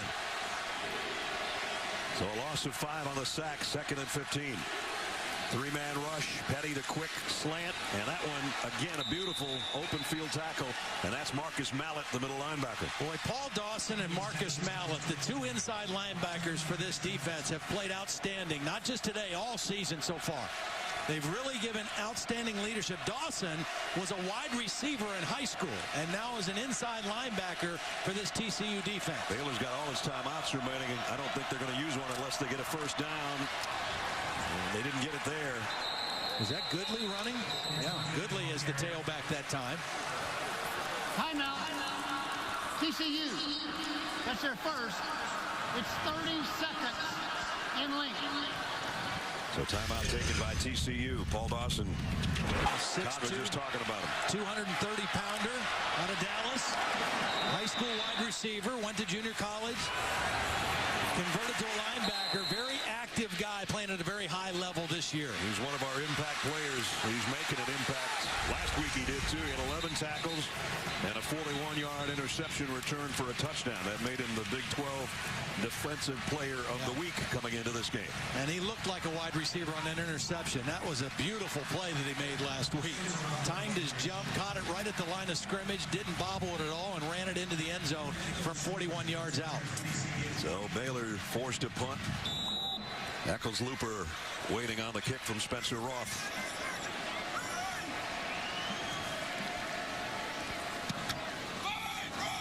Eccles-Looper might have a shot at this one. Takes it on the fly at the 31. Kept his balance. Still on his feet. Eccles-Looper all the way out to the 48-yard line. 49, in fact. 17-yard return. Well, because of that stop and calling timeout, and because of the decent punt return, right now TCU may be thinking, you know what, let's be aggressive here. We could take some shots down the field with Boykin, maybe get a chance to get in position for another field goal attempt with 1 or 2 completions. His field position, I think, will make TCU be aggressive here instead of conservative right at the end of the half with 26 seconds left. Just outside the 48, first down. Baylor's bringing some pressure. Boykin's going to take a shot just off the fingertips of Listenby. Colin Brentz is a guy that got some pressure, but that was oh so close to being another big play. Yep. Baylor anticipating TCU would be aggressive, brought a blitz, less single coverage, and that was the right decision by Boykin. Just a slight overthrow on the ball. Overcrom, we saw him on the sideline, the kicker. They've got to get about to the first down marker to even give him a shot. He's got a career long of 56. Draw play. Straight ahead to the 47. Hager makes the stop on Hicks. And another timeout with 13 seconds remaining. Timeout. TCU. So we're down to 13 seconds. Quick reminder coming up tomorrow night. Resurrection, one of television's most compelling dramas. It's all new. Resurrection tomorrow night, 9/8 Central on ABC. Brad Nessler, Todd Blackledge, Holly Rowe, and our ABC, ESPN crew. Waco, Texas. We expected a high-scoring affair. We got one. Yeah. Well, with TCU having one timeout left, the whole field is open for them right now on this third down play. So they could look to work the middle of the field. They got to get a conversion, obviously. But the middle of the field is open as well to them right here with that timeout. I'd like to get it down to maybe the 37-yard line, somewhere around there, to give Overcrom a shot. 3rd and 6.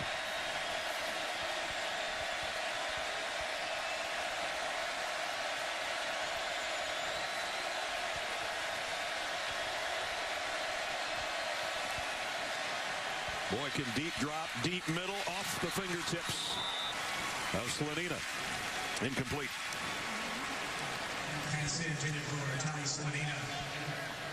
Well, now you do one of two things on 4th down with 8 seconds left. You either punt it or you just throw one to the end zone. And it looks like they're going to punt the football away. Yep.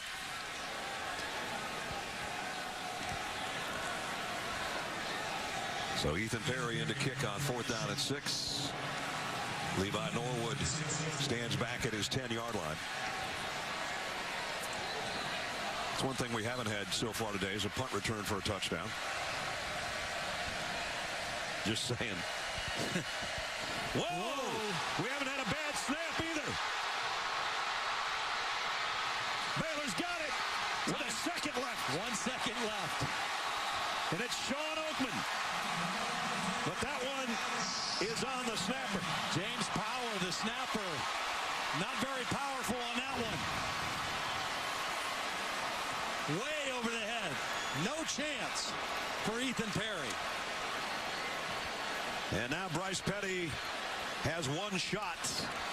Boy, they're going to come out. They're going to take the 3. Yeah, you got to kick it here.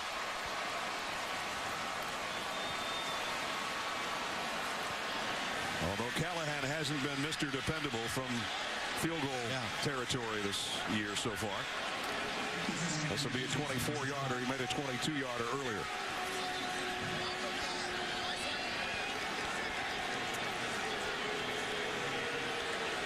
Gary Patterson having a talk with Randy Crystal. I think Gary Patterson is wondering how there's still 1 second left. He's thinking that clock should have run out as Oakman was trying to corral the football. Maybe in Fort Worth it does.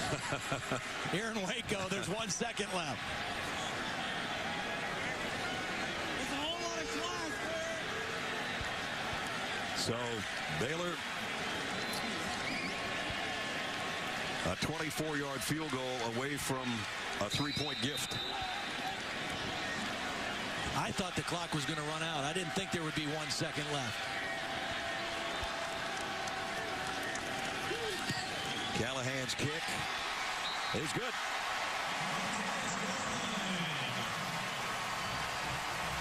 They do get the 3-point gift as the half comes to a close.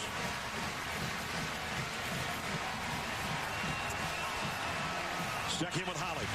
Hey, Coach, given the way that their front line is disrupting your offense, what concerns you the most about that? We just got to quit making mistakes. I mean, you give a touchdown, on a kickoff return, you fumble the ball early while you're moving it, and they go down and score. So we've kind of fought back, and I'm really proud of where our team is right now. We're down by 4. We got 30 minutes to play. We're at home. Our crowd nothing to it. We're going to come back and get this thing. It's the first time you've trailed all year. How do you address it with your team right now? We're good. You know, we're a good football team. We'll be fine. Two good football teams, as a matter of fact. At the half, TCU on the road and with the lead, 31-27. We'll send it to the studio after these messages and a word from our ABC stations. Welcome back to the Dr. Pepper Championship Drive Game of the Week. A battle of two top 10 teams in the Big 12. And they'll bring an extra man. Boykin's going to lay it out long. Two men out there, and he's got it. Touchdown. This time he gives it to his tailback, who walks in untouched. Touchdown. Petty going deep on first down, and he's got it. And it's a touchdown. Antoine Goodley. Now 10 plays and a touchdown for Corey Coleman. And it's a deep ball by Petty. Got a man and got him on the run. Katie Cannon. Touchdown. Catalan from the 6. BJ's got an opening. Catalan taking it coast to coast. Touchdown. What a first half of football. Third quarter just about set to start. TCU number 9 leading 5th-ranked Baylor 41-27. Welcome back, everybody, to Waco. Brad Nessler with Todd Blackledge. You want some offense? We got some offense for you. 586. This might be one of those deals where whoever's got the ball last might win. Well, it's a 4-point game right now. It was a 3-point game, 41-38 in Fort Worth last year. And we talked about a couple things. Pay attention to turnovers. Both team with 1 in the first half. And explosive plays. Runs over 10. Passes over 20. Baylor with a 1-play edge in that department. But really, probably even because that kickoff return by Catalan has to count as an explosive play. Baylor might end up with 100 plays in this game offensively before we're all done. So, third quarter set to begin, and Baylor's got it teed up. Don't want to kick it to that guy necessarily.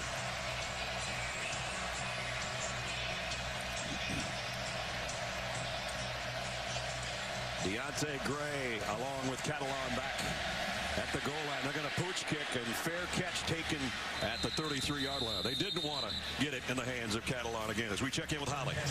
Gary Patterson of TCU was having a heated conversation with the officials just before the half. I asked him what he said to the officials, and he said, I think there should be no time left on the clock. When I asked what the officials said back, they said there's 1 second left on the clock. So Gary Patterson, very politically correct with me. He does not want to get fined, but he thought that time ran out there at the end of the first half. I also asked him about their offense, how they're airing it out tonight, taking those big plays when they can get them. And he said, Holly, that's who we are now. That's what we do. That is what they do now with the two new coordinators offensively. There's what Trevon Boykin did in the first half. Did a lot with his legs as well. Empty backfield. Quick throws, complete, and it's going to be close to a first down to Slanina. You know, and I understand not wanting to kick to Catalan, but that short kick gives them excellent starting field position on the first possession of the third quarter. An aggressive play call on first down, and now they're out beyond the 40.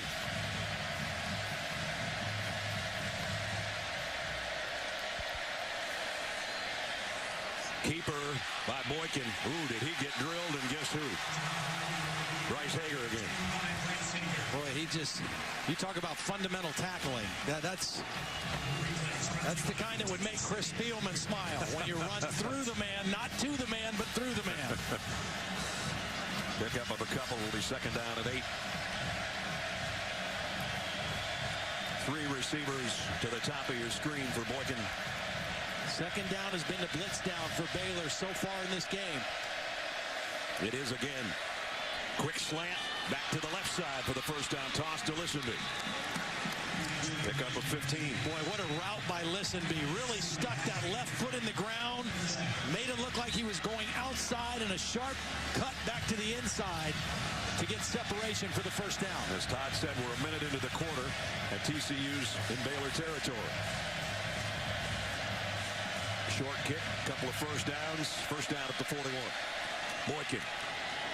Going deep, right sideline. Man makes an adjustment. Dotson pulls it in. This is going to be offense. This is going to be offensive pass interference, I think. This was a severely underthrown ball. I mean, you know, there's one thing to throw a back shoulder throw. This was severely underthrown by Boykin. Pass interference. Offense. Number 9. Be a 15-yard penalty. First down. is in coverage, number 9. And he's in good position. And Dotson sees how far it's underthrown. A little bit of a push-off. Wasn't much, but enough to draw the flag. Had that left hand on him. I don't know. I don't either. They're not in Baylor territory anymore with the penalty. Back at the 44-yard line. 1st and 25.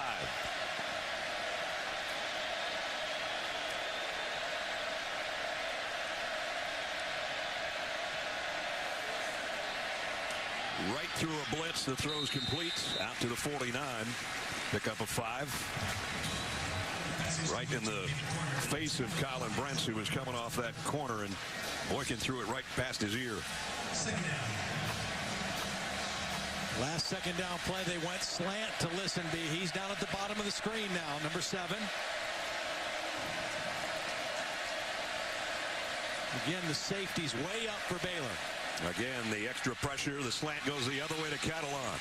And he's to the 39-yard line. Pick up a 12 more, and they're kind of chipping away at that long yardage. 1st and 25. Yeah, smart. Don't try to get it all back in one play.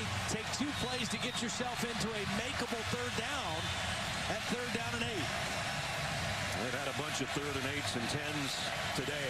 They've got another one here. Empty backfield. They might take a shot at Listenby here. Again, looks like single coverage at the bottom of the screen to his go-to receiver. Boykin's 4 for 4 so far on this drive. And that one's broken up. Tried to get it to Dotson. Ryan Reed right there with him. Ryan Reed played a beautiful ball game last week against Texas and has been pretty solid again tonight, working against a bigger receiver. Reed is 5'11", 190. Dotson 6'4", 190. Did a nice job of getting around that big body. Hasn't been many situations for the punters today to try to drop one down inside the 10 or out of bounds. That's what Ethan Perry would like to do here.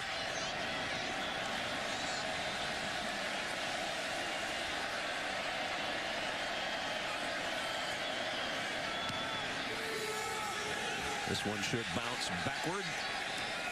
Doesn't have to bounce at all. Fielded around the 12-yard line. That's where the Bears of Baylor will go to work, trailing by 4 when we come back. 3 years ago, Baylor and TCU kicked off the season in Waco. Robert Griffin III's final year. Jumped out to a lead the second quarter. RG3 found Kendall Wright. Baylor would open up 47-23 lead after 3 quarters. Fourth quarter, TCU stormed back with 25 unanswered points. Had a 48-47 lead. And then a 60-yard drive, game-winning field goal, 50-48. Highest scoring game in series history. RG3 had a huge game with 5 touchdown passes. I'm not so sure we might not outdo that score today before this one's over. Well, I don't know that you could have a more evenly played rivalry than the one we have either. Yep. Each have won 51, I should say, or 7 ties. This is the 110th meeting.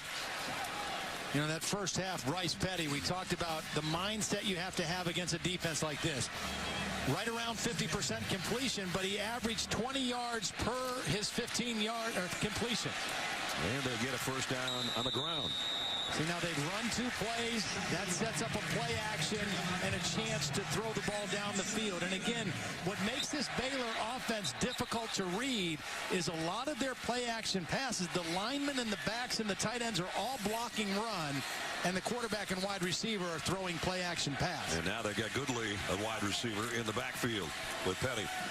Gets the handle, but only gets to the line of scrimmage. Paul Dawson again made first contact from his linebacker spot.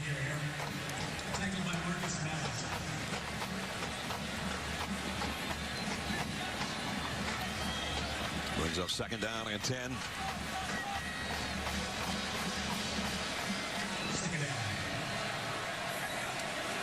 Petty with an empty backfield. Running out of time. On the move and on the run. Throws an interception to Kevin White. First mistake of the day for Petty. Well, you know what I think happened? I think he got caught in between. Do I throw this away or do I try to get some yardage? And the problem was he threw it to the inside of his receiver instead of the outside. He's got to throw that between the receiver and the sideline, and Kevin White was there for the timely interception. You know, that's one of those times as a quarterback, the defense wins. You either run it for a couple yards, you throw it away and play the next down. I think he got caught hesitating in between and made a costly mistake. You saw TCU's defense. They live off turnovers. Every game they seem to get at least one. That's White's first interception of the year.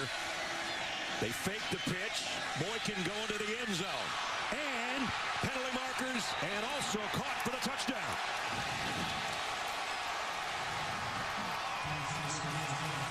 David Porter made an acrobatic catch at the end of a 23-yard pass. Well, they've run option enough to set that play up. They faked the option. It was a two-man route. They had one receiver running the crossing route to the middle of the end zone, and Porter running the wheel route to the outside. And Boykin got the touchdown. Defense, number 13.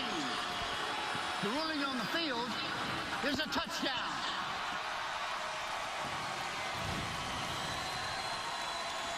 Nice play fake off the option. Two-man route. And the ball put in a position to the outside where Porter can make a play on it. Now he caught it, but was a foot down when he caught the football. Yep, there it is. It's under review. He got that left foot down. No bobble of the football. A nice throw to the outside away from the defender. Bill, what do you think about that call? You think he was bobbling it, or did he have control? That view we saw looked like we had a potential bobble as he was going to the ground. He landed out of bounds then. So if that's determined, he didn't have control, finished the process of the catch. Right in there. But it looks, from that angle, it looks like he secured the ball. Well, I don't know if it's enough to change it. Left foot landed, but he was still trying to capture it at that point.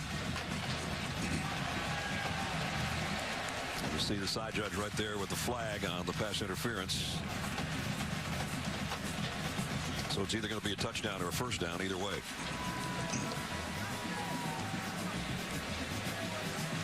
And David Ames is our replay official, talking things over with Randy Crystal. And the ruling on the field was a catch for a touchdown. Right.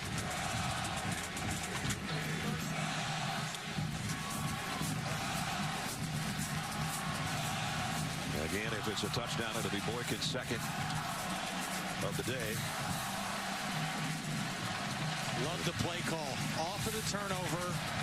An aggressive play that they had not shown. They showed enough option in the first half to set that play up. And they got what they wanted on the play action pass. Talk about quick points off turnovers. That would be an 8-second touchdown difference after the pick by White.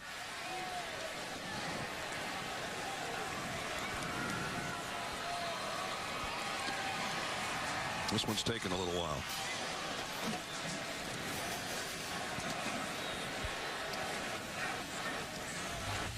Both sidelines anxiously awaiting the outcome of the replay review.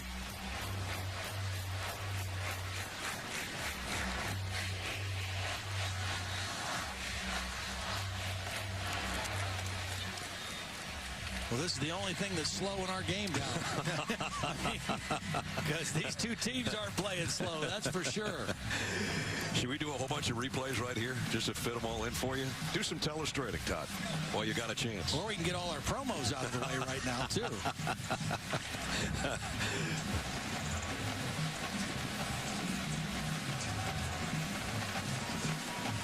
But this is a big call. There's no question about it. And we're finally going to get it here.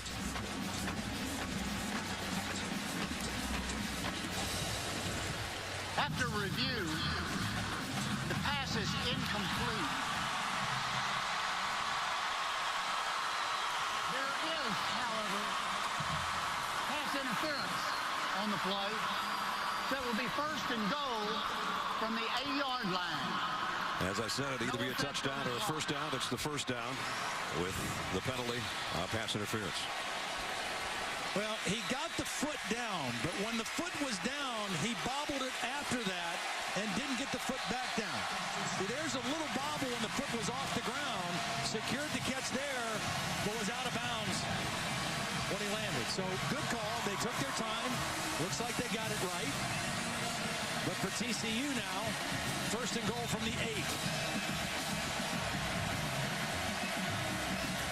Two tight end set here.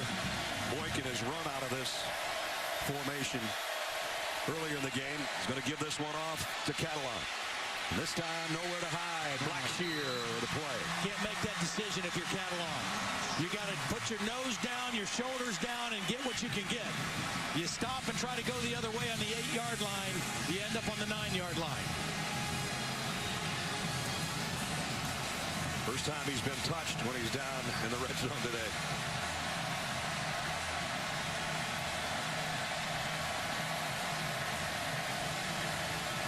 Second down and goal.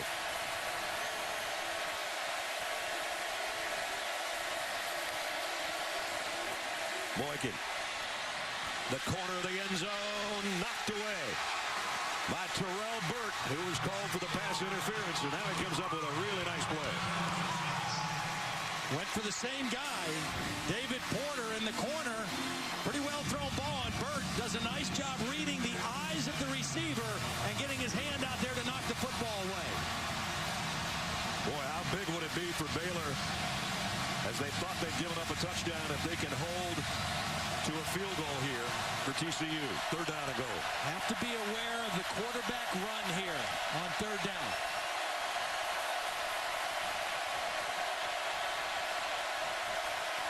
Boykin, the fade to the corner again. And this one, another flag flies in. We'll have another pass interference. This one on Ryan Reed. I don't think he knows it yet. Now he does. Well, they just keep testing you. You know, that's the thing with both of these offenses. When you get up and play tight coverage, they are going to continue to test you with throws down the field. Pass interference, defense number 9. The foul occurred in the end zone. The ball will be placed on the 2-yard line. First and goal.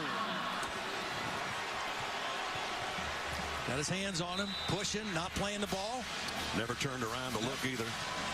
I mean, it's just too much contact and an easy call to make. First and goal at the 2. Catalan in the backfield with Boykin. Already has a couple on the ground today. This time Boykin keeps it, and he loses a yard. Taylor Young, the first guy to make contact, and then he got help from his friends. You can see why Phil Bennett's excited about this redshirt freshman. Not the biggest guy in the world. They list him at 5'10", probably not 225-pounder, but he's a football player. Second down and goal now at the 3.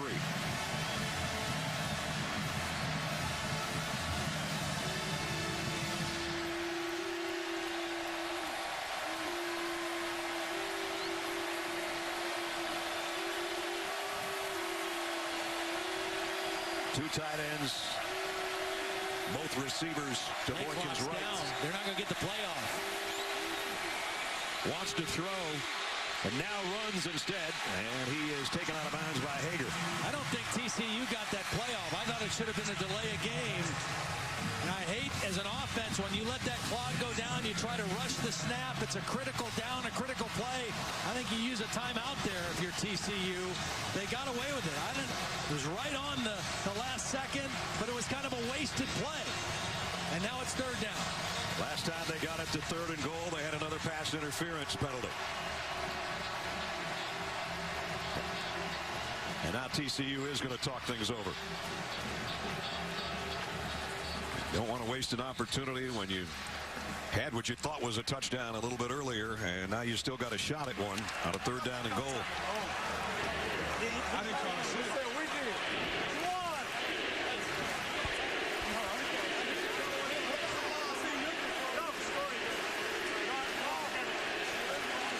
So one more stop by Phil Bennett would force a field goal, we think. Not that we are going to say that's the way Gary Patterson's thinking right now. You got to score as many points in this one as you possibly can. Don't forget tonight on ESPN, SEC doubleheader for you. First at 6, 7th-ranked Crimson Tide face off against Arkansas. Then at 9, 3rd-ranked Rebels are at College Station to take out number 14 Texas A&M. Both games also live on Watch ESPN. Two good ones coming up tonight.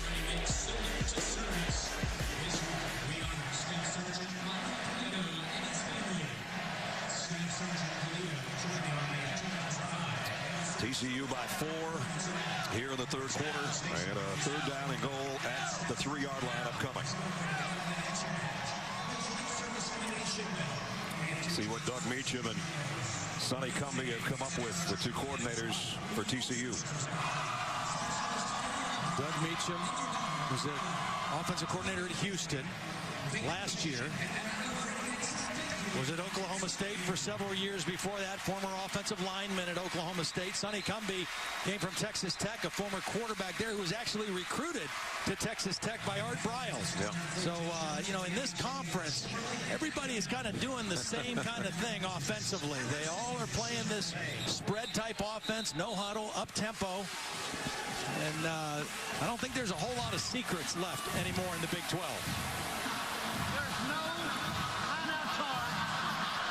Let's see what secret the Horned Frogs came up with. 3rd down and goal. Did they just say there was no timeout charged to TCU? Huh. Little play clock issue, possibly.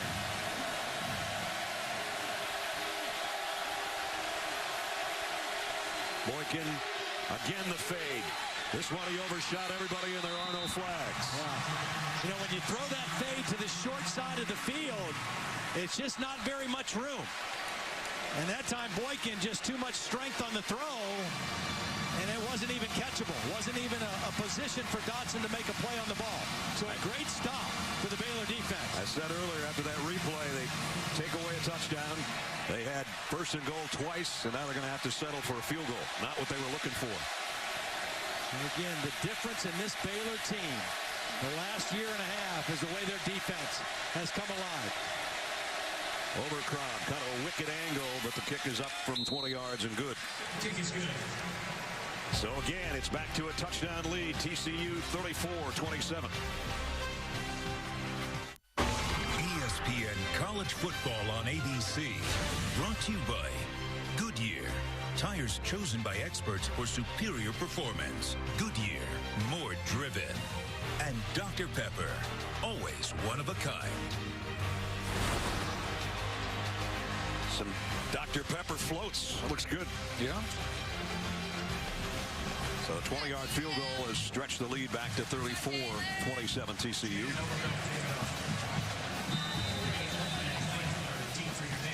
Ravon Boykin has his team in front here midway in the 3rd quarter. Overcrom to kick.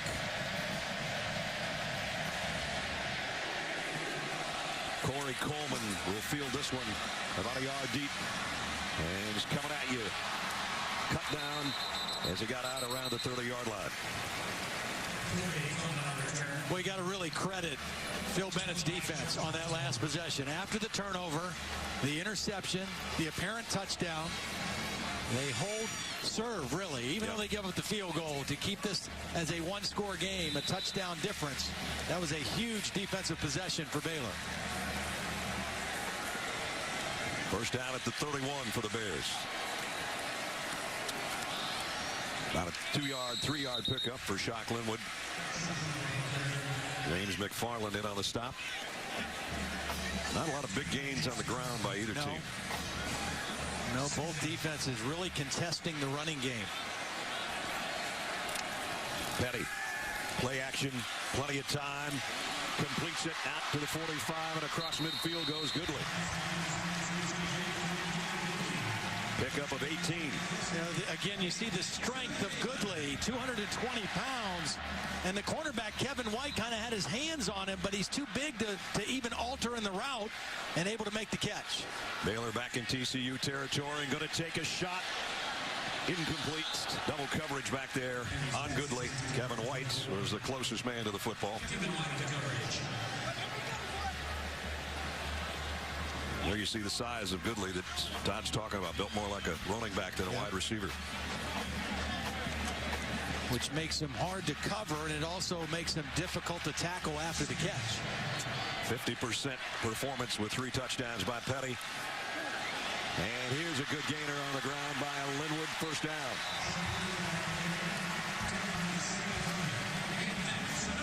About the best run that Linwood's had today.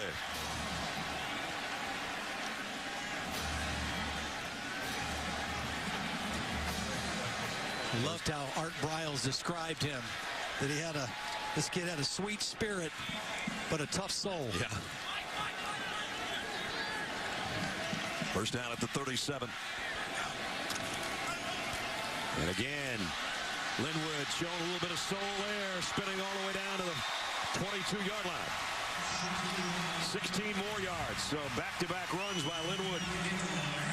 And Baylor's down close to the red zone again. Nice job by the right tackle, Troy Baker. They run that little power play where they block down and pull the backside tackle. And this time Linwood takes himself down. Still got about 4 out of it, and he needs a breather. But see, the beauty of it for Baylor, if you run a few plays with some success, then that sets up their play action that looks just like the run because the line blocks run. Petty, quick throw.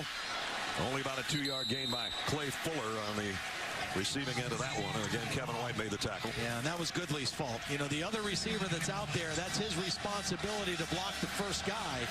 And Kevin White read it quickly and kind of surprised Goodley. I think this is 2-down territory for Baylor. Trailing by a touchdown. 3rd down at 4. Have to get to the 12-yard line for the first down.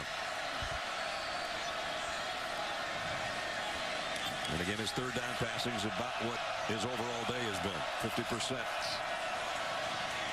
This one's in and out of the hands of Goodley, and it was Paul Dawson, the linebacker.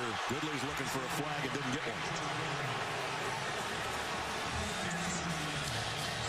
Now we'll see if it's 4-down territory. Looks like it. 4th down and 4. A lot of times they like to throw quickly to Norwood, who's in the slot at the top, number 42, on these short 4th down plays. They could throw it to him right now. They're going to keep it on the ground, and they got it. Needed 4, they got almost 6. Chafin with a first down run. Boy, nice job blocking by the left tackle. Their main guy, Spencer Durango, pulled around, got the key block to secure that first down. They can get a first down inside the 1. Chafin again, and he's dragging guys down to the 6, close to the 5, in fact. Art Briles leaning on that big offensive line on this drive right now. Kyle Fuller, the center. Blake Muir, the left guard. Chafin again. Stood up at the 5, but he again falls forward inside the 4. James McFarland and Marcus Mallett in on the tackle. Big 3rd down, biggest of the day for Baylor and for the TCU defense as well. You can see the yellow line, that's the first down marker, so they can get a first down at about the 2-foot line. 12th play of the drive. And this time Petty keeps it and then lobs it to nobody. Yep, he had it.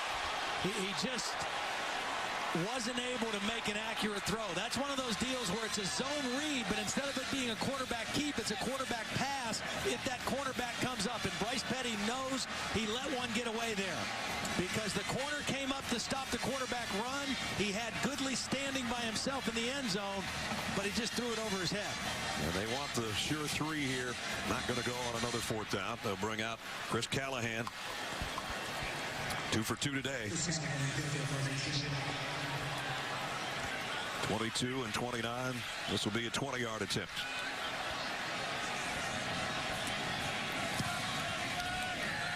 Kind of a line drive, but he got it. And it cuts the lead to 4 with 5:23 to go, 3rd quarter.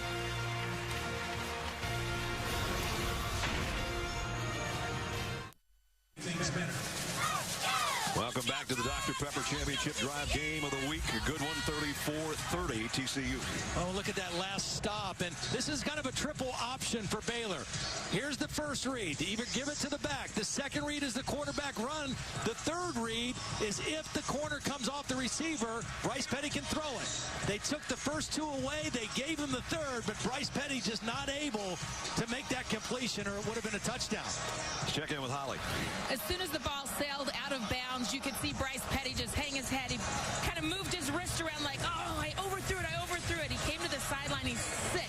But Art Briles, who's not a man of many words, came over, patted his quarterback on the head, hugged him a little bit, said, don't worry about it. Move on. Bryce Petty's got to move on and forget that last play. Kickoff kickoff short to the 14. Deontay Gray, and he's not going to make it to the 30 as we check in with Robert Flores. All right, Brad. Taco Bell studio update. Notre Dame has Florida State next week, but they're getting all they can handle from North Carolina.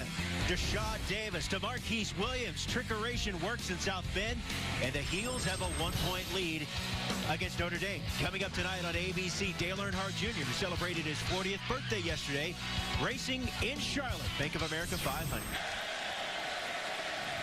All right, Robert, thanks. Now, I think if you're TCU, you got to find a way to get Listenby back involved in your offense. He's been your big play guy. He's been a little quiet here of late. Backfield is empty. The throw is quick, and it's to Slanina, and he finally gets Russell down at around the 37-yard line.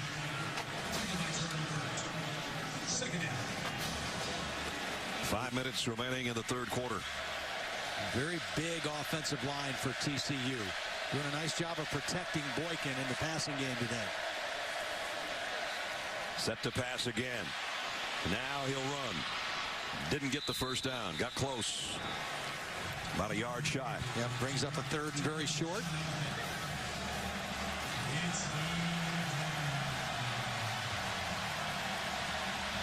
Two-back formation on this third down and short. Aaron Green in there with Catalan.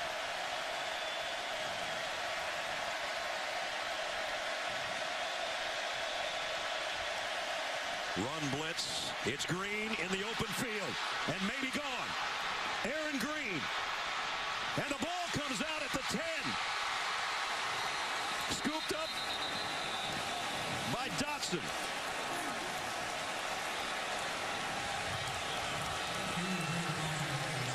Well, you called it. The run blitz took away the second level of defense. And Aaron Green, he just lost it himself. Ryan Reed was in pursuit. And Dotson there to recover. A great call on third and short. Well executed. Vaitai with the big block on Taylor Young. And once again now, TCU first and goal. At the 2. 58-yard run. Travoris Johnson now in the backfield after that long run by Green.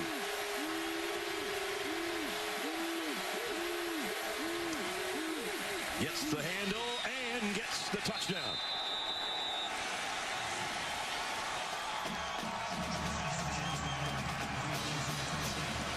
Two-yard touchdown by Johnson. Got a little melee going on after the play.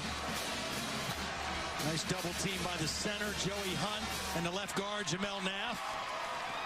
Good cutoff block on the backside by Buck Jones, the tight end, number 80. Now they put Johnson in for that short yardage play. He's a 221-pound back. Number 75, defense. The penalty will be enforced on the ensuing kickoff. Andrew Billings. Yeah, that's twice now we've seen that. A penalty against Baylor's defense that was enforced on the ensuing kickoff.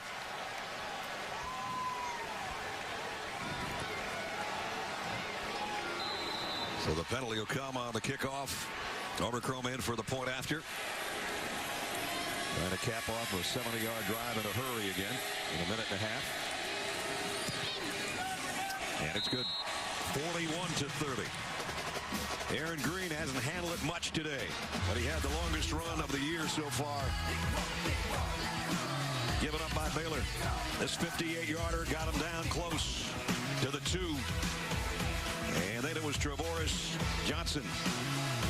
Takes it in from 2 yards out, and TCU trying to pull the upset on the road up by 11.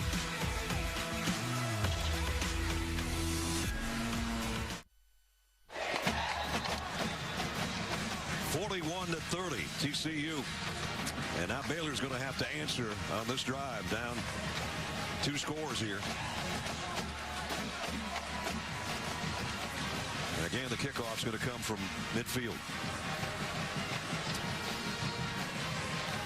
Billings with that unsportsmanlike, he can't afford to get another one or he will be sitting out the rest of the game.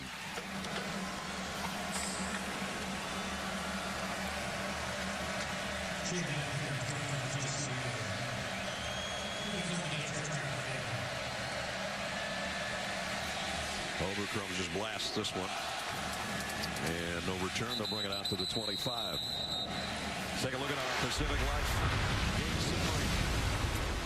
Bryce Petty, about a 500 day, but some long balls involved in there. 3 touchdown passes on the afternoon. Devon Boykin, this long ball, kind of a gift there with 2 guys in the same spot. E.J. Catalon, big game, 2 touchdowns on the ground, and a 94-yard kickoff return for a touchdown. So that's where we stand. A lot of offense and a lot of time left for this group. We said that Robert Griffin, the 3rd game back in 2011, was the highest scoring one in the series. We still got a lot of points, I think, before this one's over.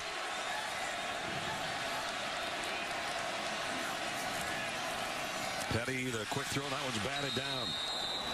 Tuaua has had a good game today, had a sack earlier.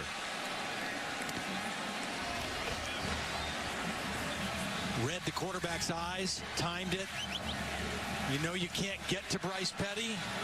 Just read his eyes, read the throwing motion, and time your jump. Bryce has had kind of a tough 3rd quarter. He's 2 out of 7 this half so far. That can all change with a couple big plays, though. Yep. That time he got the pass complete to Cannon, who's run out of bounds, but only about a 3-yard gain, and it'll bring up 3rd down. I think they need to try to go to some kind of a double move.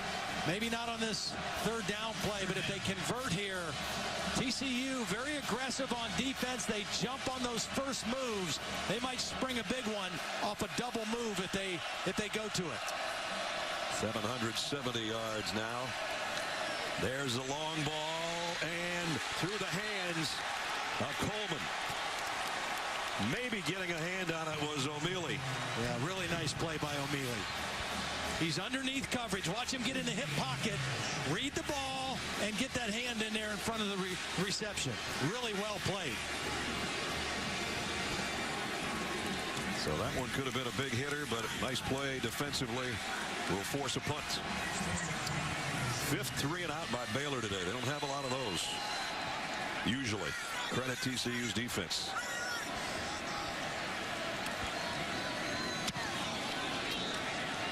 Ross punt.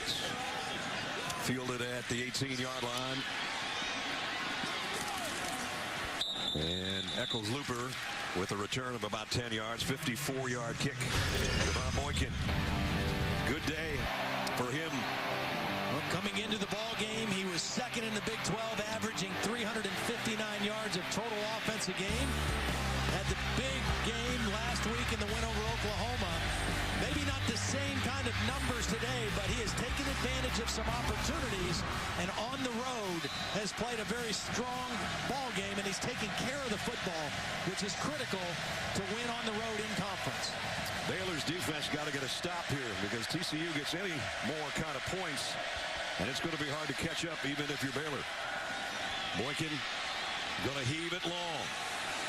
Double coverage, caught anyway by Listenby. Todd said they had to get him involved. I don't know if thrown into double coverage is what they had planned, but it's 45 yards. You give the guy a chance. Even though it's great coverage, it's one of those no, no, no. Oh, my guy made a great play. Okay. Boykin on 1st down once more. Goes outside, complete near the 20.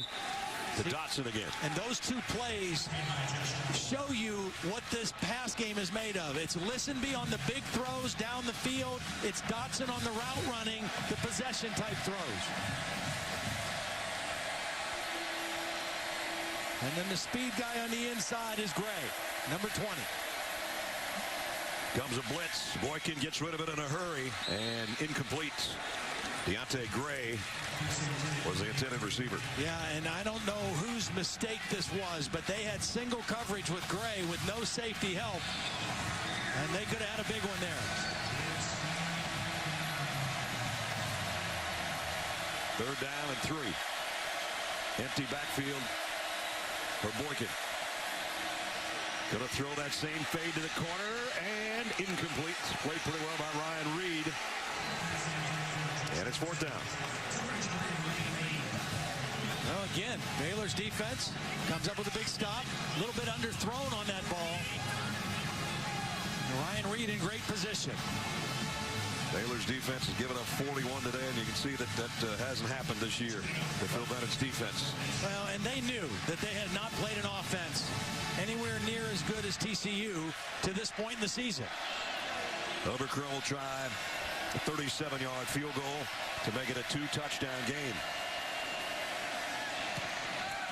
And he's got it, but not by much.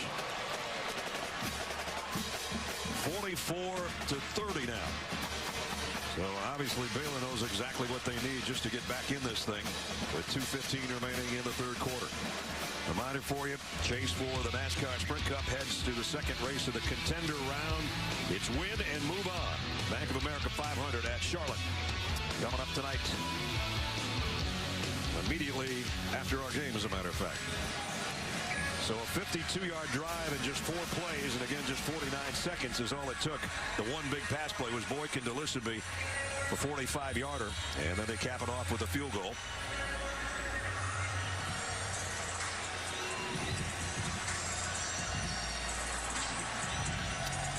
Baylor's fans hoping that their high-powered offense, #1 scoring offense in the country, can find a way to get to their usual 51 points a game.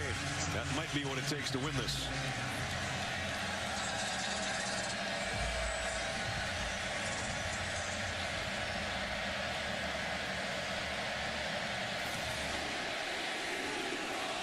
Kick will go to Coleman, about a yard deep.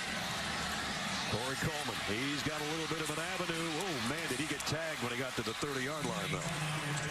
Well, Baylor's offense has had some opportunities for some big plays, and most of the time it's occurred when they've gotten the safeties to react to the run fake. That's opened up single coverage opportunities downfield for Bryce Petty. They're going to have to gain some ground here in the second half. Here again, you got the 3 receivers set, and watch the deeper coverage react and leave somebody single running down the field, and Bryce Petty making the right decision. I do think that TCU will stay aggressive defensively here as we get closer towards the fourth quarter, and Baylor will have some opportunities for some double moves against the safeties of TCU. Petty, play action. And the throw short of the first down, but complete to Goodley.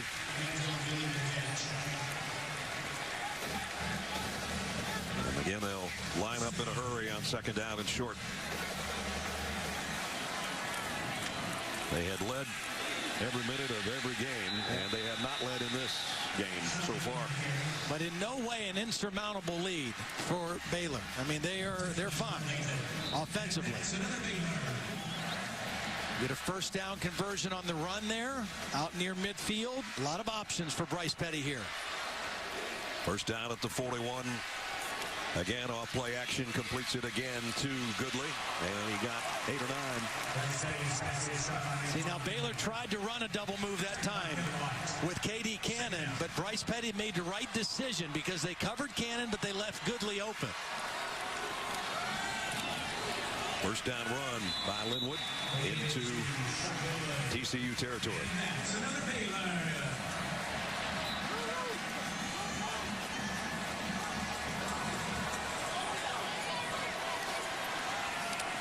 Bryce Petty going deep.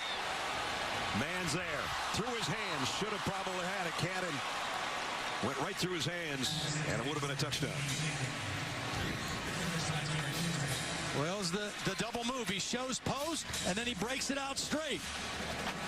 And it was a good throw by Petty. Away from the defender. Cannon just not able to bring it in. Tough catch it would have been after you see it the second time, but still catchable. Second down at 10 at the 48. Coleman trying to stiff on the defender, and he gets upended at the line of scrimmage. Yeah, great defense that time. First it was Sam Carter, maintained leverage, forced him outside, and they made Coleman run all the way to the sideline to gain 1 yard. That's where Kevin White dropped him. Third down and 9. 3 out of 14 on third down conversions today is all for the Bears.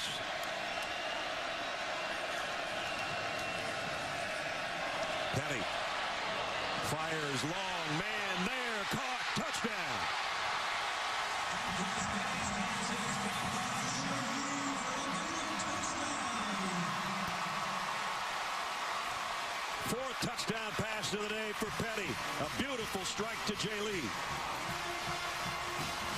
Well, credit the protection, too. Outstanding time for Bryce Petty to read that and let that play develop.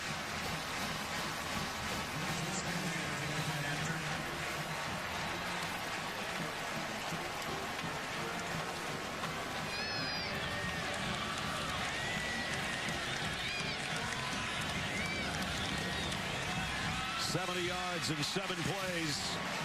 And a dandy of a long ball again off the right hand of Bryce Petty. This play took some time to develop. Watch the protection, the pocket. It was 3 defenders on 2. 2 defenders went with the inside receiver, Lynn Hawthorne. That left Jay Lee open, running by himself, and he ran right by O'Mealy. And a beautiful throw for Bryce Petty. Again, you don't have great numbers in terms of completion percentage, but you do have opportunities to make big throws down the field, and Bryce Petty capitalized again. Check in with Holly.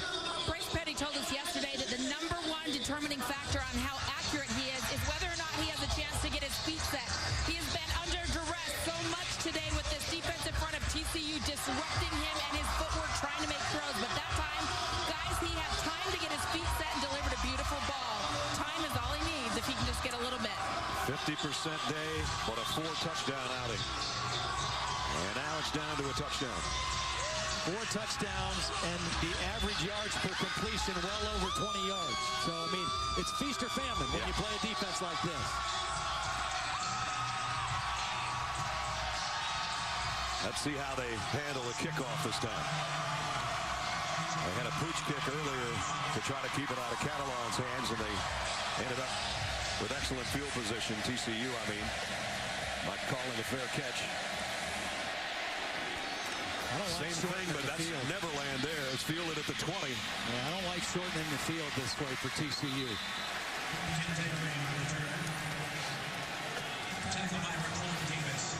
31 seconds remaining in the quarter. The way this thing's been going, Trevon Boykin might come out here and throw one about 60 yards on first down.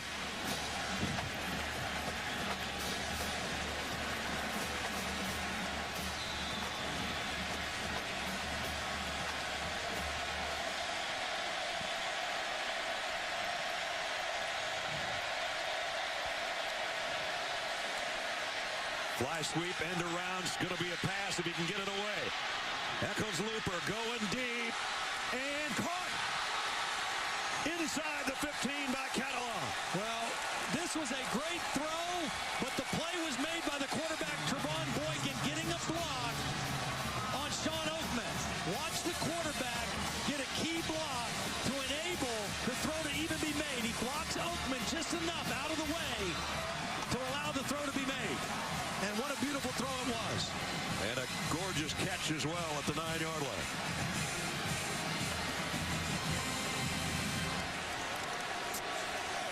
As the quarter is going to wind down. And why not with a big play? And again, you don't make that call if you're a coordinator, if you're backed up deep in your territory. Short kick, good field position, go ahead and be aggressive. Crazy 3 quarters. I don't think you want to go anywhere. This presentation of college football continues after this message and a word from our ABC stations.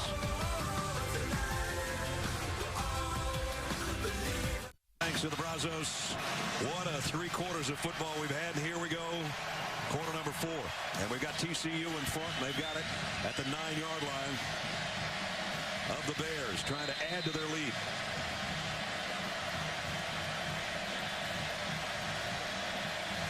First and goal. Boykin wanted to throw the slant. Flushed out of the pocket now, and he'll run with it. Got a couple, and then he's taken out of bounds. KJ Smith with a tackle. Good decision by Boykin. You know, he gave it as long as he could for the pass part of it to develop. It wasn't there. And so he does the smart thing, gain 4 or 5, and get out of bounds. We've had 961 yards of offense so far today. Second down and goal.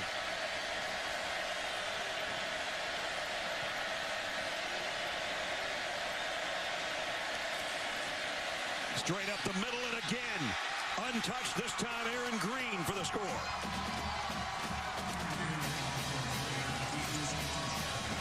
Well,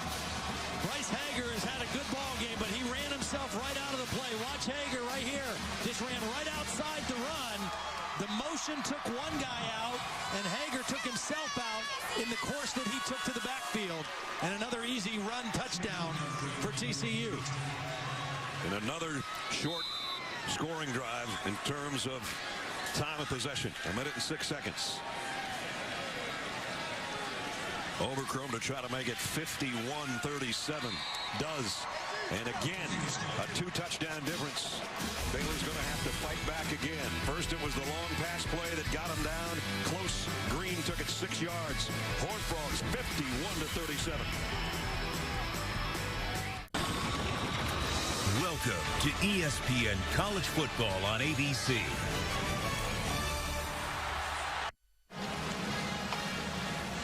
Celebrating its 10th year sponsoring the Good Hands Field Goal Nets, Allstate makes contributions to participating universities' scholarship funds for each field goal and extra point kicked.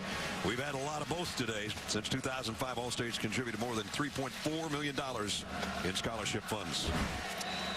You know, coming in, one of the things we talked about at the top of the show, Brad, was we knew TCU with Gary Patterson plays great defense, but this year their offense has given them balance. If there was any question whether their offense and the new look offense was legit, I think they've answered it again today. This kick coming out for Corey Coleman from about 3 yards deep, trying to get to the edge. And he did, and then taken out of bounds at the 25-yard line. B.J. Catalon today, not a bad day, actually. Got a couple of touchdowns on the ground. Wasn't even touched. Should take his lineman out for pizza or something. This long ball from Eccles Looper on the end-around option pass, and then a 94-yard kickoff return for a score as well. You know, he had a touchdown on the ground and one as a receiver last week against Oklahoma, and a 57-yard kickoff return. Today's even better.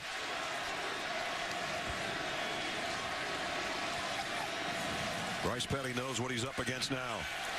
Throws far side, caught by Goodley. Goodley almost got away, but tripped up by Kevin White.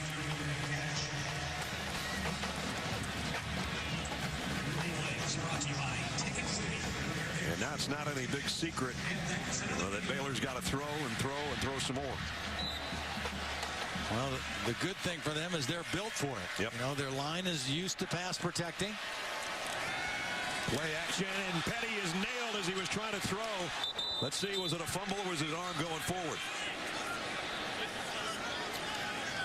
That's going to be close. And he's slow getting up, too. You know, he injured a couple vertebrae in the SMU game, missed a game, said this was the first week that he felt pain-free. It was Mallet on the pressure. Helmet to helmet with his own guy, too. They keep it on the ground this time. Maybe he'll let Petty make sure he's feeling all right before he throws another one. He gets it out to the 35-yard line, where it's going to be 3rd down and 11.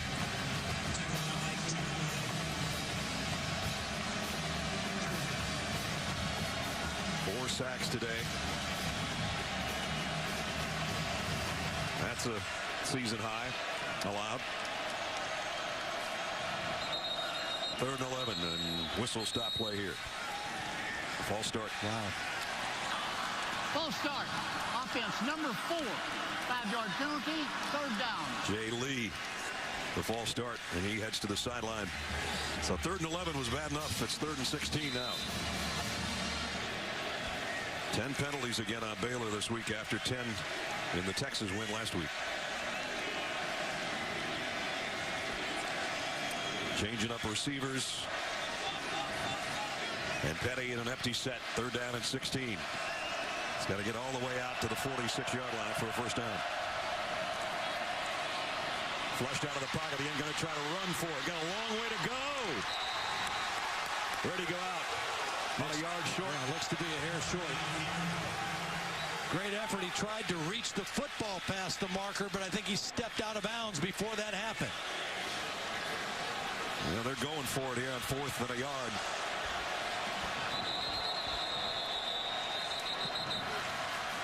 The previous play is under review.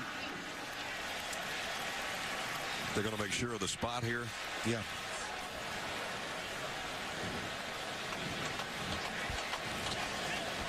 which this may play in TCU's favor, actually. See, he's trying to reach the ball past the marker, but I think he stepped out of bounds before the ball crossed the plane. Very close, though, and a tremendous effort by Bryce Petty. Knew what he needed, knew exactly where the mark was. I think they got it about right. I think it's in a pretty good spot.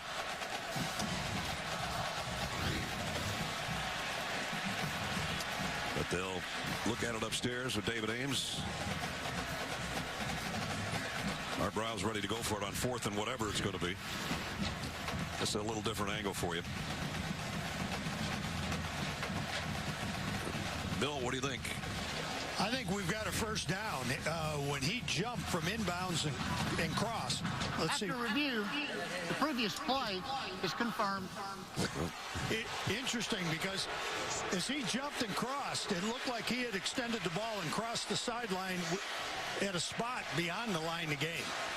But those are the hardest ones for replay because you don't have that view right there. Exactly. And the reason I thought the replay and the time delay helps TCU is it allowed them to get their defense set on this 4th and short.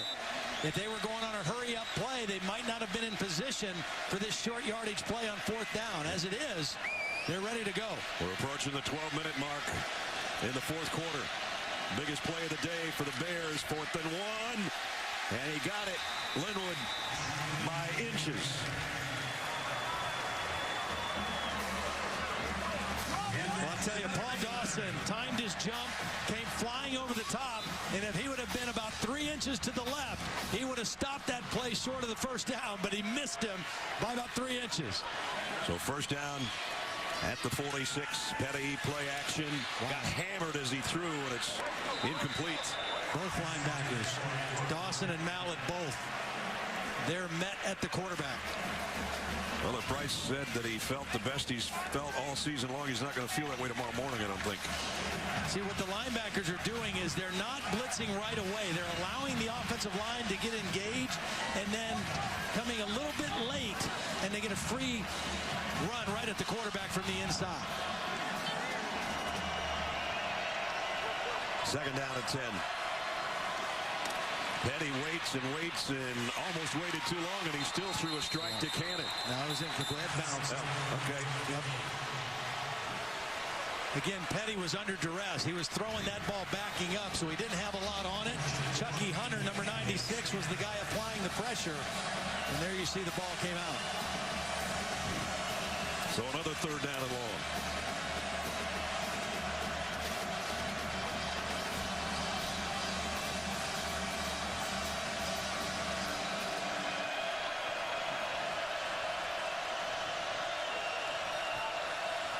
Needs 10 and throws an interception. Marcus Mallett going the other way. TCU touchdown.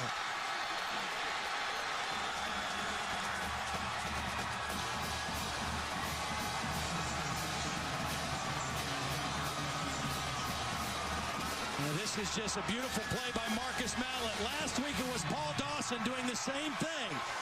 Watch Mallett right in the middle of the screen. Watch him just read the eyes of the quarterback and step right into the throwing lane. Bryce Petty didn't know he was there. He was looking at his receiver only. Mallett read his eyes, slipped in front, and scored a touchdown. A flag down with the extra point upcoming.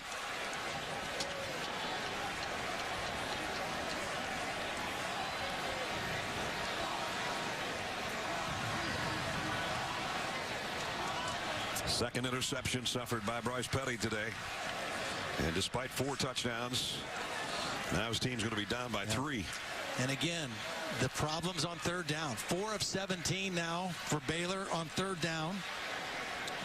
This TCU defense can test everything. And when they get a little bit of a lead like they had right now, that was a 3-man rush, a zone defense, and a beautiful zone drop and read by the middle linebacker, Marcus Mallett.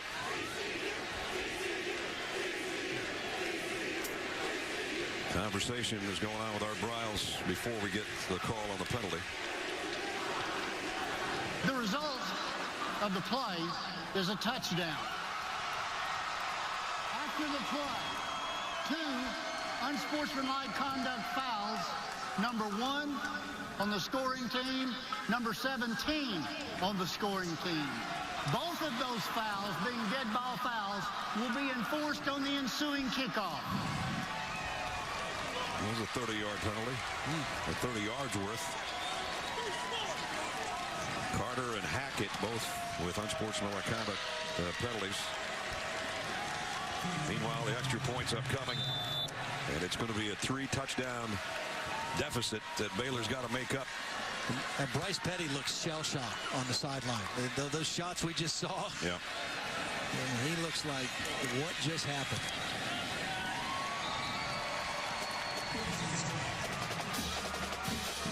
Knows what he needs to do now, and time is of the essence. 11:38 to play. 58-37 TCU.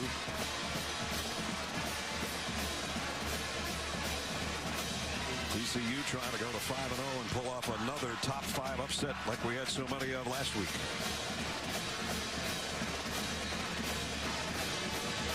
We welcome those of you that have been watching Michigan State and Purdue. Here it's 9th-ranked TCU with a 3-touchdown lead on number 5 Baylor. The wackiness of last Saturday is seeping right into Waco right now.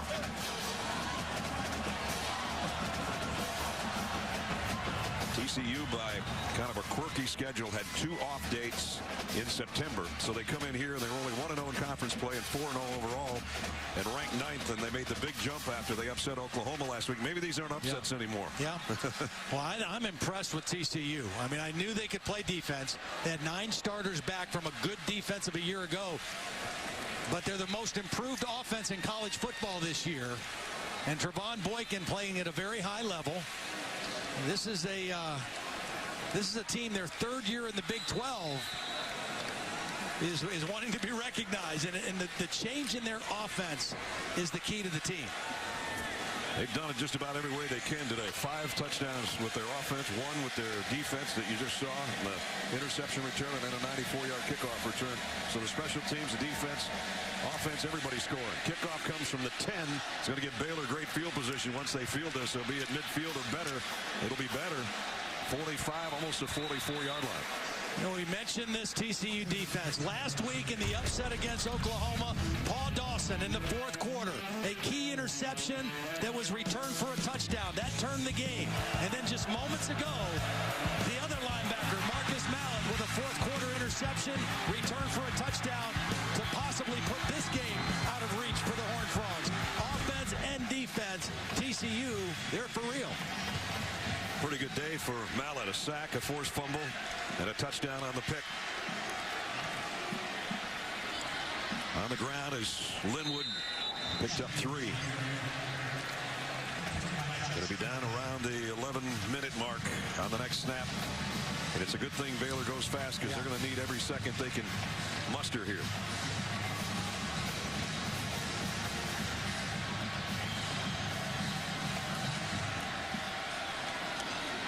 This is going to be a first down and then some. Linwood taken down in the open field by Hackett, but he picks up 14. Those kind of runs are at least going to keep him honest on the play fakes.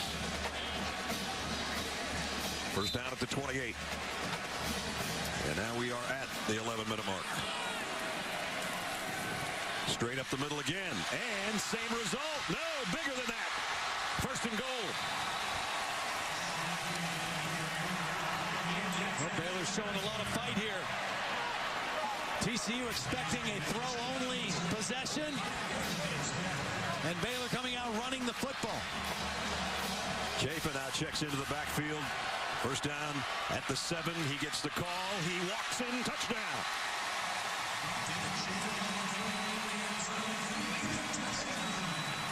Seven-yard touchdown run by Devin Chafin.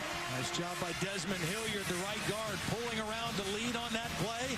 Made it look easy. Again, TCU, I think, anticipating pass only, and they got kind of punched in the mouth on that drive.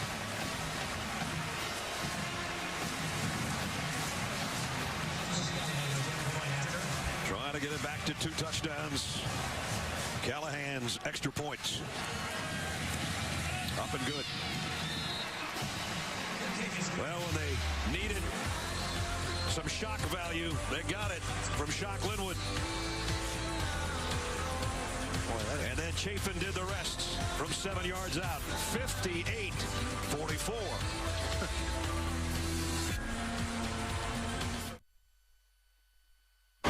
ESPN College Football on ABC. Brought to you by Pacific Life. For insurance, annuities, and investments, choose Pacific Life, the power to help you succeed. And Cadillac. Texas Ranger Museum, and of course, the greatest ranger of them all, the lone. Kemosabe, we've had quite a game here today so far. We have. 58-44. And there's a lot of time left. There is a lot of time left. A lot of time. We may never get another kickoff from the normal line, though. 58 points, most scored on the road against an AP top 5 team. Here's a high pooch kick again. And this one takes a bounce. And that, you can't call a fair catch after it bounces, can you? Deontay Gray, he called a fair catch after it. I don't know. This one's got to come back, doesn't it?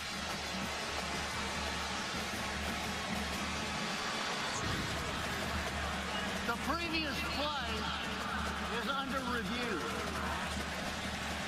Well, he did try to call a fair catch, but it was after the ball had bounced.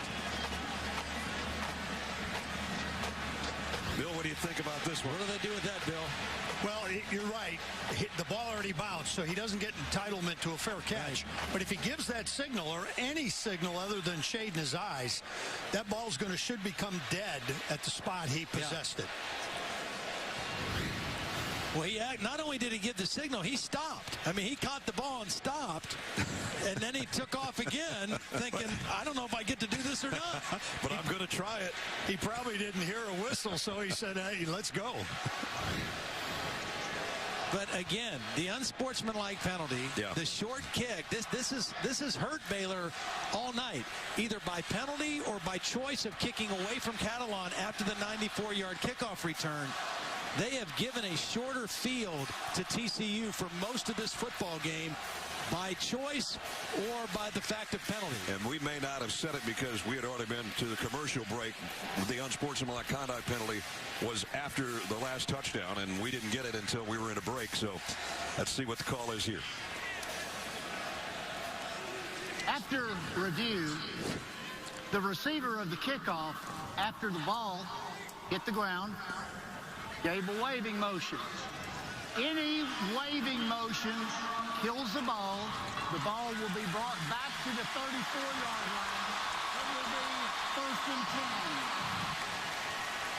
10. Well, you heard it first from Bill up here. Yep. That's exactly what happened.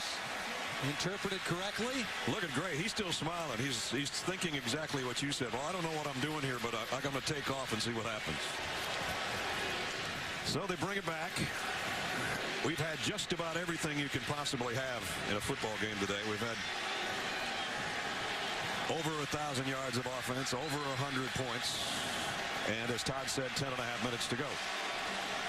So that cost him about 31 yards, but we knew that one was coming back. 10:36 on the game clock. 10:36.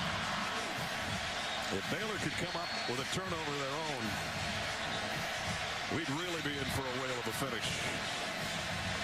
Well, I think Baylor, with this much time, they've got to be really sound on defense. They've had some problems today. They've given up a lot of plays.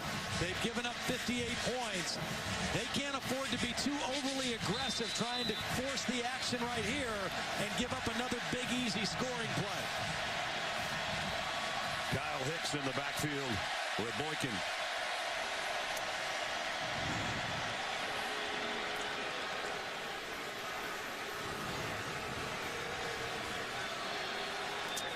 Crowd takes a breather before they'll get noisy here again in a moment.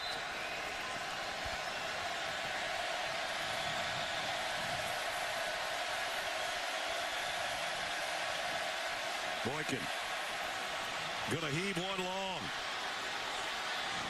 Almost picked off. That would have been the turnover Baylor was looking for. Ryan Reed had a better play on the ball than Porter did. Ryan Reed's played a pretty good ball game. Even though their defense has given up a lot of points, he's made a lot of plays on the football because TCU has tried to throw it downfield all day. And Ryan Reed has been, for the most part, up for the challenge. Second down at 10.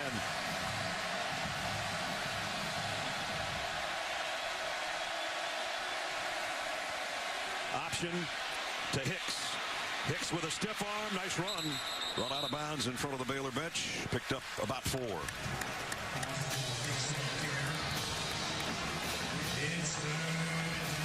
Here's a big, big third down for the Bears defense. They're trying to change up personnel. Try to stop a 3rd and 6. Slanina has been the possession receiver for Boykin here in the second half. He's in the slot at the bottom. Low snap. Slant is good, complete to Story. Boy, what poise by Boykin. Bad snap, didn't panic, went down and got the football, and was still able to get his feet in position to make an accurate throw for the first down. Pretty good job by Story. Had to readjust his helmet, get his face mask so he could see the ball coming before he caught it. 8 different receivers Trevon Boykin has utilized today so far. Vaitai has moved back to the left tackle position. Joseph Noteboom is playing right tackle. So Fabulajay out of the ball game.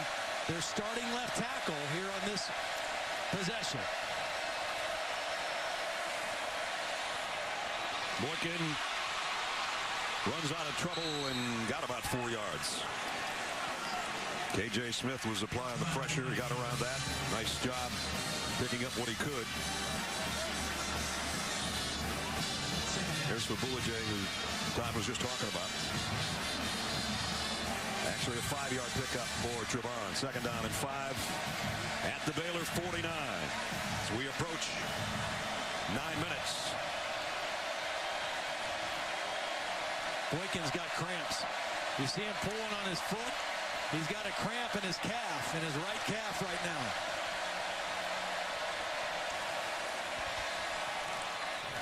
Pass is batted down. Taylor Young got a hand on it.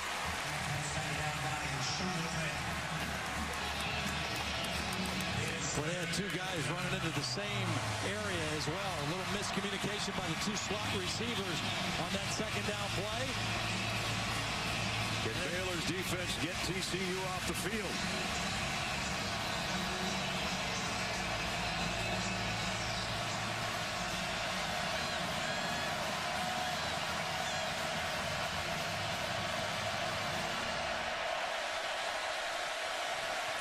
Option. Boykin keeps it and goes down after a pickup of 1. It's 4th down.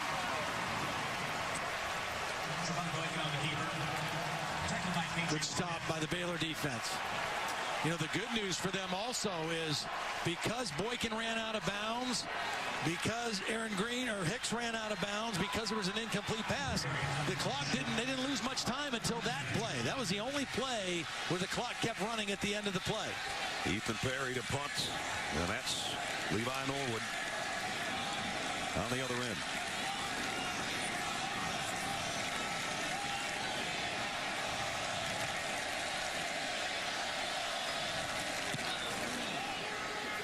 Fair catch taken inside the 10 at about the 8-yard line.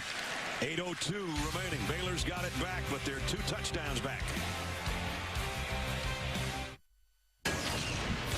I'm Robert Flores with a studio update. Kansas, who has won just 3 conference games since 2008, was tied with Oklahoma State until Tyreek Hill goes 99 yards. Get your cold cuts, get your cold cuts. And the Cowboys have a 7-point lead late in Lawrence. Coming up tonight here on these ABC stations, Kyle Busch and the rest of the Cup Tour.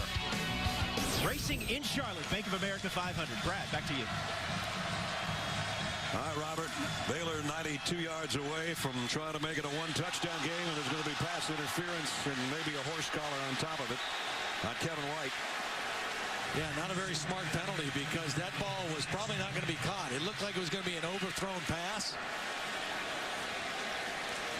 Kevin White with an obvious penalty.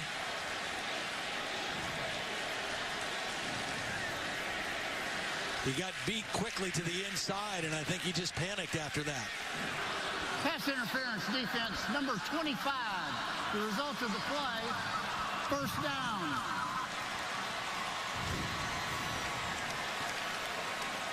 He's beat right now and grabbed with the right hand and tried to reach for the ball with the left hand. Right now, if you're TCU, you just want to make the clock run and try to keep the ball in front of you. Don't give up something over your head. Petty, wide open receiver, nobody around Corey Coleman. Coleman's got a first down. Steps out of bounds at the 40. Smart move by Coleman. Get what you can get out of bounds. Save your timeouts. Save as much clock as you can. Picked up 18 yards. They moved the sticks with 7:49 to play. And now Petty with a quick throw. Again to Coleman. Coleman almost got away and still got 9. Not quite enough for a first down.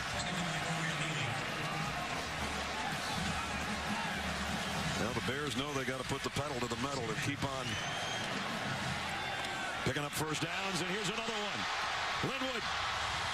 Shock to the 30.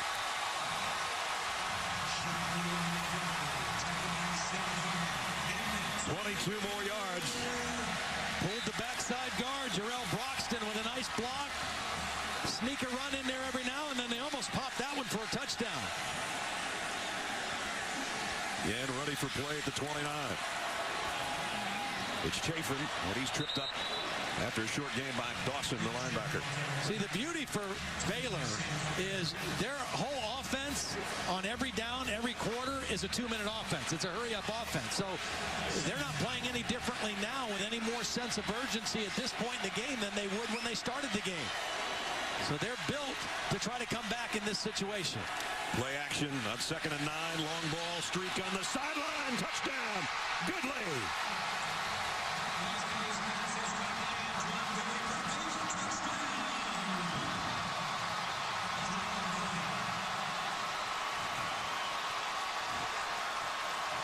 That'll be an interference call. It'll be declined. It'll be a touchdown of 28 yards. Pass interference defense, number 25. That penalty is declined. The result of the play. Well, they picked on Kevin White this drive. They got the interference earlier. This time, this is a perfect throw by Bryce Petty. Right over the outside shoulder. Goodley goes up and high points the catch. And again, with a 220-pound receiver, that contact by a cornerback does nothing to disrupt his route or his concentration on the football. A one-score game.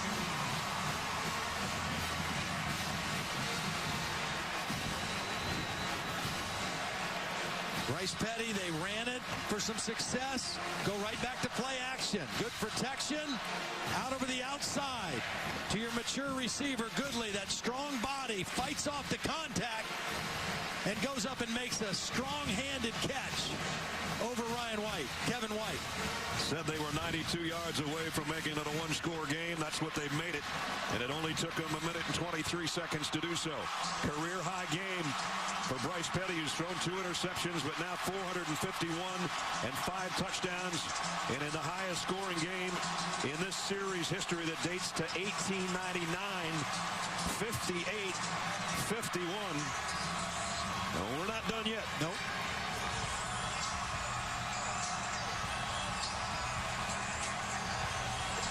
And whereas the last possession for TCU, they might have been able to think, let's eat some clock.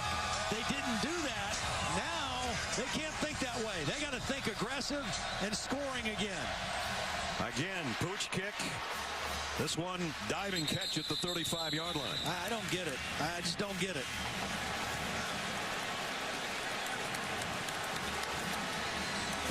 Tonight, coming up, 9 o'clock. On ESPN, Bo Wallace and third-ranked Ole Miss at College Station to take on Kenny Hill, number 14, Texas A&M. How does Bo Wallace and Ole Miss handle what's happening to them right now? They won a huge one at home last week. They go on to the road. A very difficult test tonight for them in College Station. Now test is TCU's offense. They'd like to chew some clock and get some more points because they know what's on the other side. A quarterback who showed 5 touchdowns and can do it in a hurry. Boykin flushed out of the pocket. Still on the run and throws it away, incomplete. Yeah, but that's okay for Baylor because not only do they gain any yards, they stop the clock. And 6 minutes and 30 seconds is an eternity for Bryce Petty and this Baylor offense. So they'll let them stop the clock as much as they want.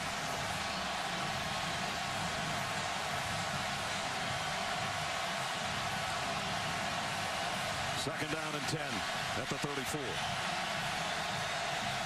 2 backs in there right now, Catalan and Green. They'll give it off to Catalan, sweeping the left side, and he got to the 40. It'll bring up a 3rd down and 4.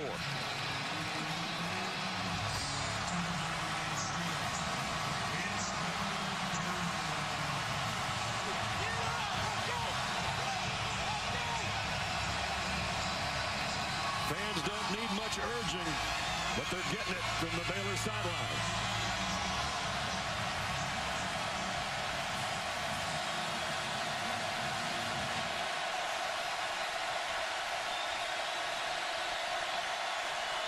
Blitz coming on Boykin. Quick throw, incomplete.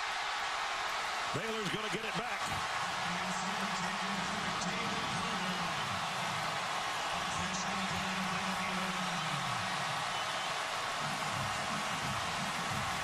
Boykin knew pressure was going to come.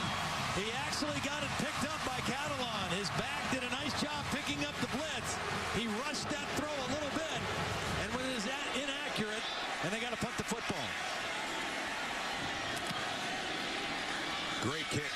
Norwood's got to backpedal all the way inside the 10 again. Well, they went 92 last time. If they go 92 more, we're going to be tied. Hang around. We'll find out together.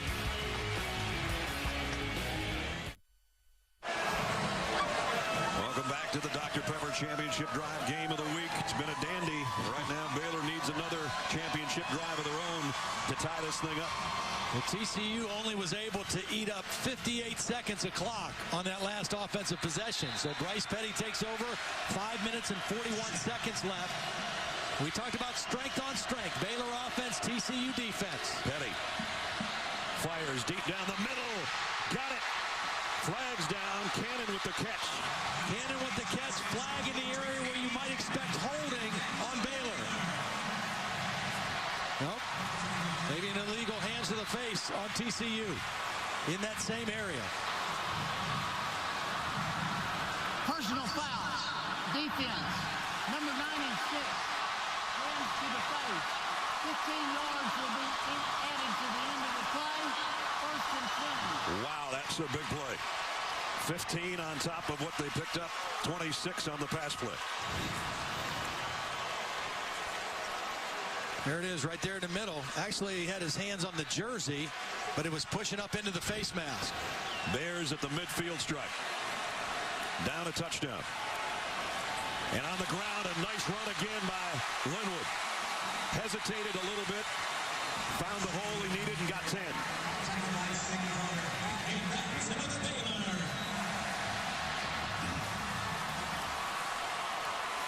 Petty, quick throw out in the flat to Cannon. Cannon's got about 8 more. Strength versus strength. Baylor offense, TCU defense. Art Briles, chess match against Gary Patterson. Who has the upper hand here at this point in the game? Baylor right now on the march. Second down and 2. And it's Linwood again, getting to the second level before he's dragged down by Sam Carter. And another first down and a fired up running back right now. They keep pulling that backside guard. It's a power run. They throw, then they sneak that little power in. And they've gotten good success running the football here in the 4th quarter. I said earlier Baylor might run 100 plays. That was number 100. Here's 101. Touchdown!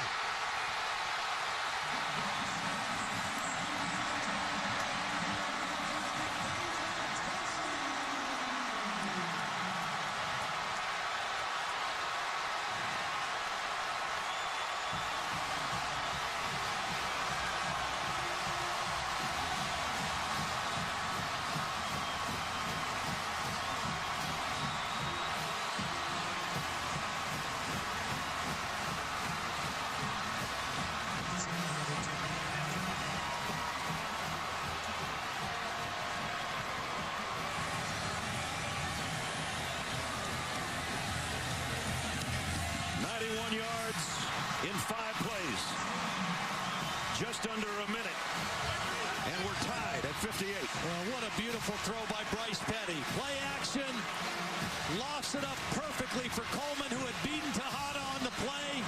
Single coverage. Coleman just ran right by him. When we talked to Bryce Petty yesterday, I was so impressed with him. As impressive of a kid as we've talked to in the last several years, yeah, right? Exactly. And he talked about he's got to relax and let the game come to him. He started a little slowly today, and then he kind of realized what kind of game it was going to be. I got to be patient. I got to take some shots down the field. I may not have the greatest completion percentage, but I'm going to have opportunities to make big plays, and he has really come to life here, particularly in the second half.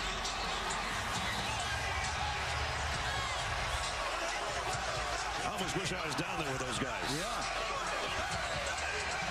Wow, what a ball game. Baylor 21 unanswered points in the last 5 minutes and 57 seconds. And was that back-to-back 92-yard drives? 92 and 91.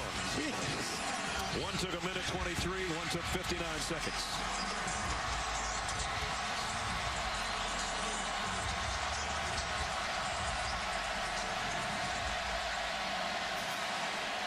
Finally, they kick deep to the 1-yard line to Gray. Gray going to go down before he can get to the 25. Well, I guess he got to the 25, and we check in with Robert Flores. All right, Greg, right now on ESPN News, NASCAR coverage in anticipation of the Bank of America 500 in Charlotte. Some big names on the brink of elimination. Jimmy Johnson, Dale Earnhardt Jr. Once the football game is over, once they're done in Waco, the race is on ABC. Remember when it was 58-37? It's not anymore. It's been a long time since TCU has had a big play, an explosive play. A run over 10, a pass over 20. Boykin threw it high, but Gray snatched it and picked up about 4. They've had 5 of each in the ball game. Runs of 10 or more, passes of 20 or more. Baylor's had 17 explosive plays. That's why they're right back tied in the football game. 2nd down and 6 at the 30. Boykin hands it off. Catalan on the sweep, and he got the first down. Good hard-nosed run. At the end, he tipped that shoulder and got the first down. I mean, if you're TCU right now, the way Baylor has sliced up your defense 2 possessions in a row, you want to take some time on this drive. You want to score, but you don't want to leave Baylor and Bryce Petty with very much time at all. So that means you use the clock, and you also use your running game on this drive if you can. Time of possession virtually dead even today between these two. No gain on that one for Hicks. Billings, the first guy to meet him, along with Blackshear. You know, the thing that TCU needs to remember, and Boykin, is that even though it's tied, they've never trailed in this game. Right. You know, so the game is not out of hand for them right now.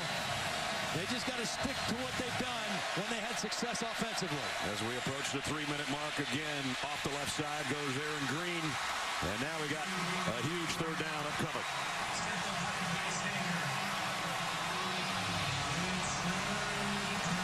I think there's a few folks that left when it was a 21-point deficit.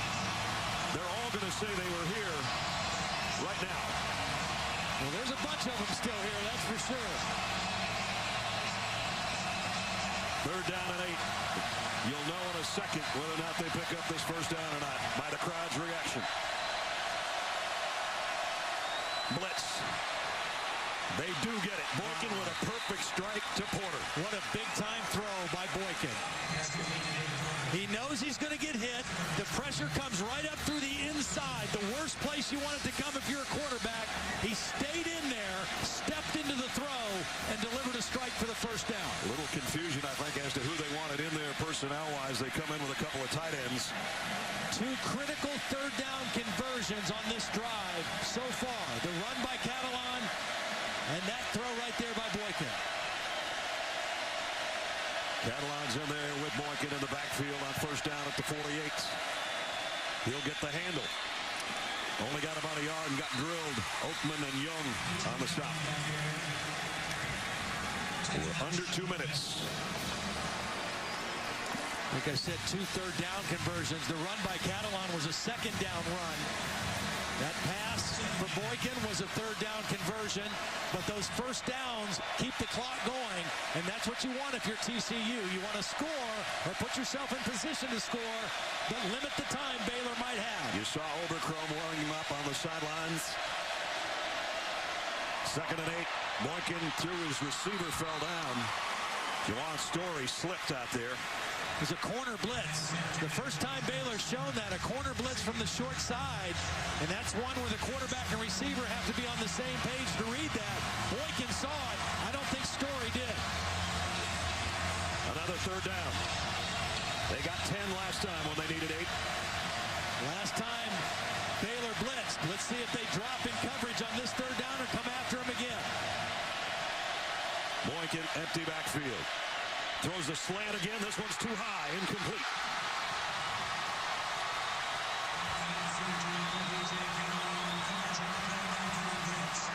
Fourth down.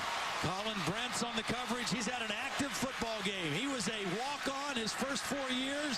Was awarded a scholarship to start this season. His father was a highly successful high school coach in Plano, Texas. And he has made a few big plays in this ball game tonight, none bigger than that one. Baylor's got too many guys on the field. They're going to get a penalty here. That should be a penalty because Baylor was running a guy late off the field. They got it called in the back end. Terrell Burt was running off the field late. It was 4th and 8.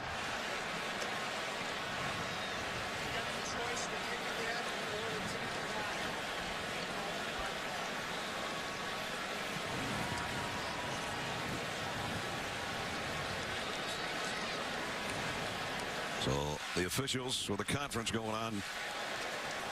Gary Patterson has seen his team be up by 21 and now tied at 58.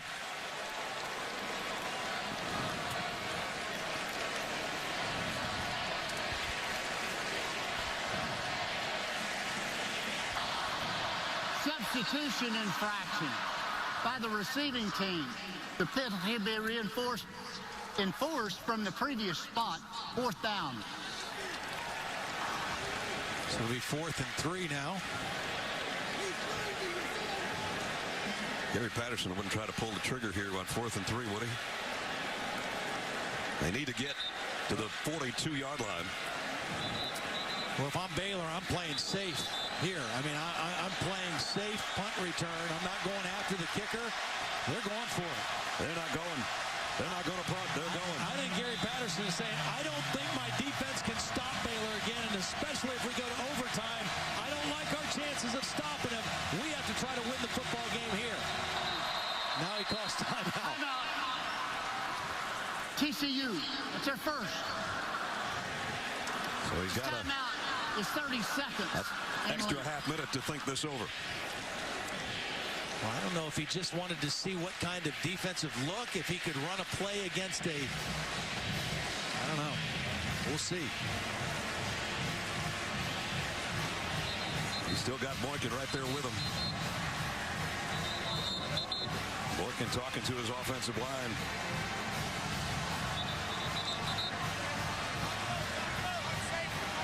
In what probably is the wildest game of this college football season in week 6. A lot of records are falling. Well, if you're going to run a play here on 4th and 3, no, they're going to punt the football. They wanted to see what kind of a look. If they got the punt return team from Baylor, they might have run a play. Baylor had their defensive unit out there, and they called timeout and want to kick the football. You look behind Ethan Perry. Remember, there's been one bad snap today that went over his head. Oh, no. Are they taking another timeout? They are. Timeout. TCU. That's their second. I'm not sure what the reason for that one is.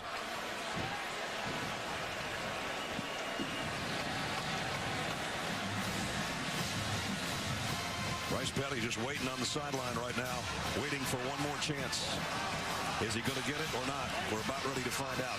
I'm not quite sure why the second timeout was taken, Ledge. Yeah, I don't either. I mean, there was a little confusion. They were waiting to see the look. I don't know if they were thinking about a potential fake there, but Gary Patterson was the guy who ultimately called the second timeout. So a little confusion on the TCU sideline. And I'm sure a little apprehension about giving the ball back to Bryce Petty right now, who has really got the hot hand. If you're just joining us, you missed an unbelievable game. It's been over 4 hours.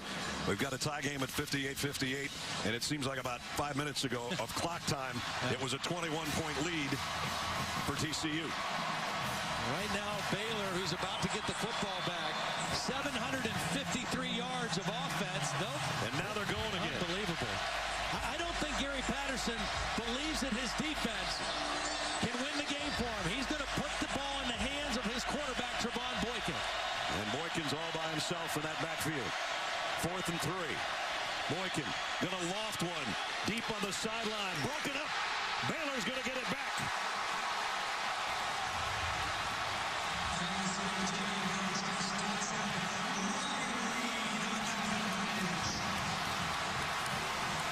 Well, they've gone after Reed again. Reed has played solid all night, and he was right there in perfect position to knock the ball away from Dotson. Yes, there's contact.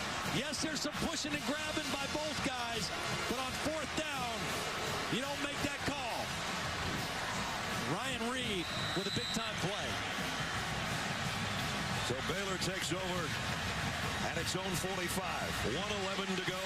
All their timeouts. Their last 2 touchdown drives have gone 1:23 and then 59 seconds. It's an eternity for them right now, and they keep it on the ground. And it's Linwood for 9. And into TCU territory. A minute to play.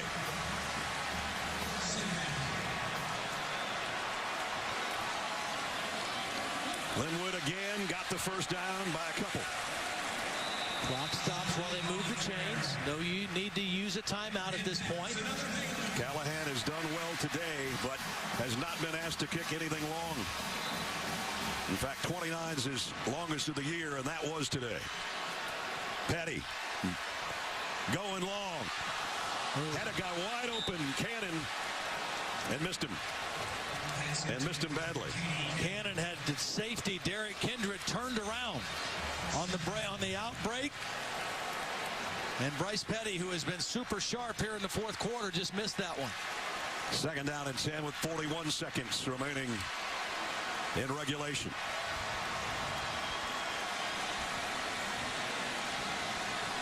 Petty's already thrown 6 touchdown passes today. Comes up firing and in and out of the hands of Coleman. And it's 3rd down and 10. But this is 2-down territory. They don't have a long ball kicker. They got to get to the 33 for a first down. 3rd down and 10. 3rd down and 10. Coleman's out of the game. I would expect Goodley is the guy that Bryce Petty will try to get the ball to if he can, if the coverage allows him to. Goodley will be at the top of the screen, up here. Petty, play action. Pumps now, goes long. Man there, in and out of the hands of Norwood. And a flag down.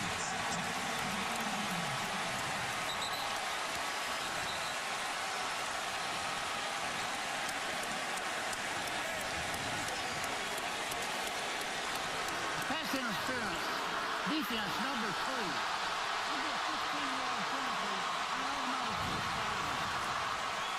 Got single coverage.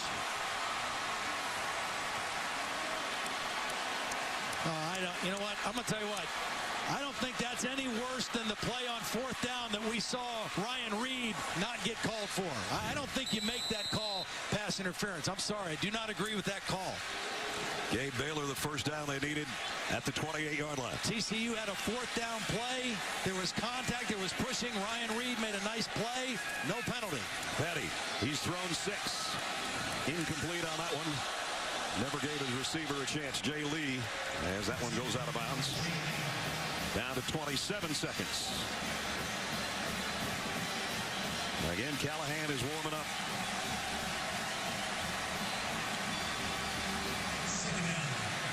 Second down and 10. At the TCU 28-yard line. They'll keep it on the ground. Linwood again. And Linwood got it to the 22. Baylor again has all their timeouts. Now they use one. Baylor. That's their first. It's 30 seconds in length. Check in with Holly. We asked Art Briles, what's the biggest misconception about your football team? And he said, everybody thinks because we're a spread that we're a spread, and all we do is score a lot of points. But what I believe our football team is tough. We're strong. We're a team that runs the football. And guys, boy, have they shown that here in the fourth quarter. We'll see if they can finish it here.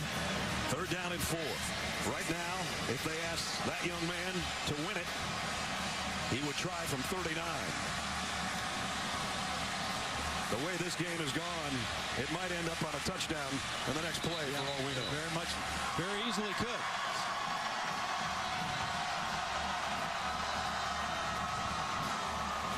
You know, and the reason you might see Art Briles be aggressive here is because they're not going to lose the game on a missed kick or a bad pass. It's tied.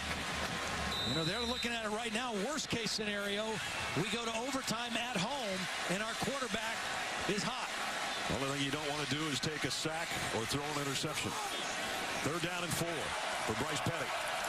And they keep it on the ground. And it's a first down run by Linwood again. And he's still going. 19 seconds and a timeout.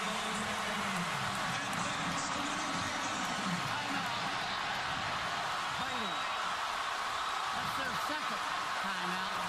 It's 30 seconds. Well, that's just power. They've done a nice job of keeping Linwood rested. He had the big game last week against Texas, running the ball a lot. They've kept him fresh today. They've used some other guys, and now when they need him the most, he has fresh, strong legs, and he is fighting for every yard he can get. Now Baylor is down to one timeout. 19 seconds remaining. They've got a first down at the 13-yard line of TCU. I would imagine Gary Patterson will wait until he's right about ready to line up for this one and use his last timeout. You see him down there by the official on about the 18-yard line.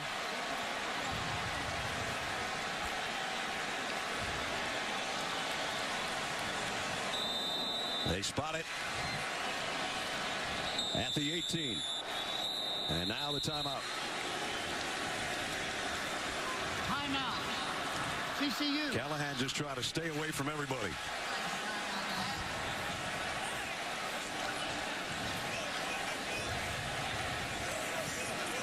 Bryce Petty cannot even watch.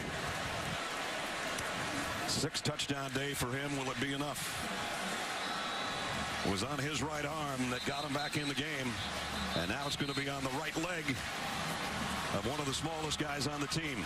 But if he hits this, he'll be the biggest man on campus.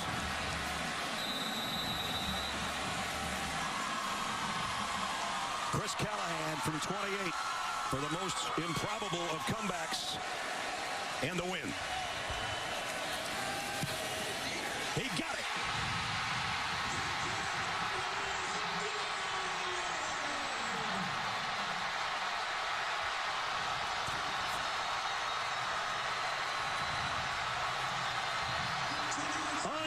Unbelievable.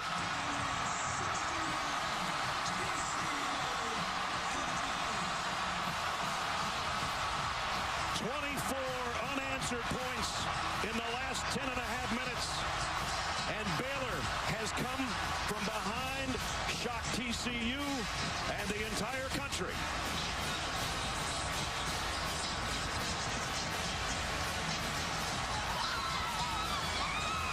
Let the party on the Brazos begin. Holly Rose. We're here with Coach Briles, who's congratulating some of the TCU kids. And Coach Briles, what gave you faith in your field goal kicker right there in that moment? You know, he's been good all day. You know, he's had a few troubles early, but he was good when it counted. Just a fabulous win for Baylor University. Our guys showed a lot of guts. I think we were down 21 in fourth, came back and won the game. So It was a wonderful victory. Very, very honored, very proud. How did you approach that comeback? Down 3 touchdowns. How were you methodical about those drives? You know, you got to keep answering, you know, and our guys have always had a lot of confidence in what we do. Made some stops on defense when we needed it. Made a play on the special teams. Good win for Baylor. You said people think Baylor just scores a lot of points, but what kind of toughness did this show about your group tonight? We've always been a tough football team. We've never doubted that. We never will. Thank you, Holly.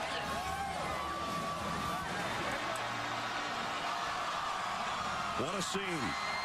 Snap good, placement good, kick is perfect. And all 5'9", 185 pounds of him is the hero at the end.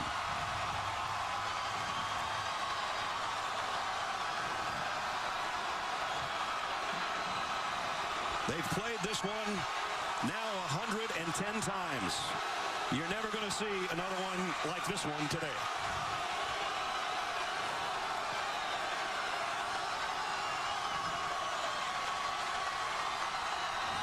What a scene. 61-58. That's going to do it for us. For Todd Blackledge and Holly Rowe, Brad Nessler saying so long. That's all from Waco. Chase for the NASCAR Sprint Cup continues at the Bank of America 500 at Charlotte after this word from your ABC stations.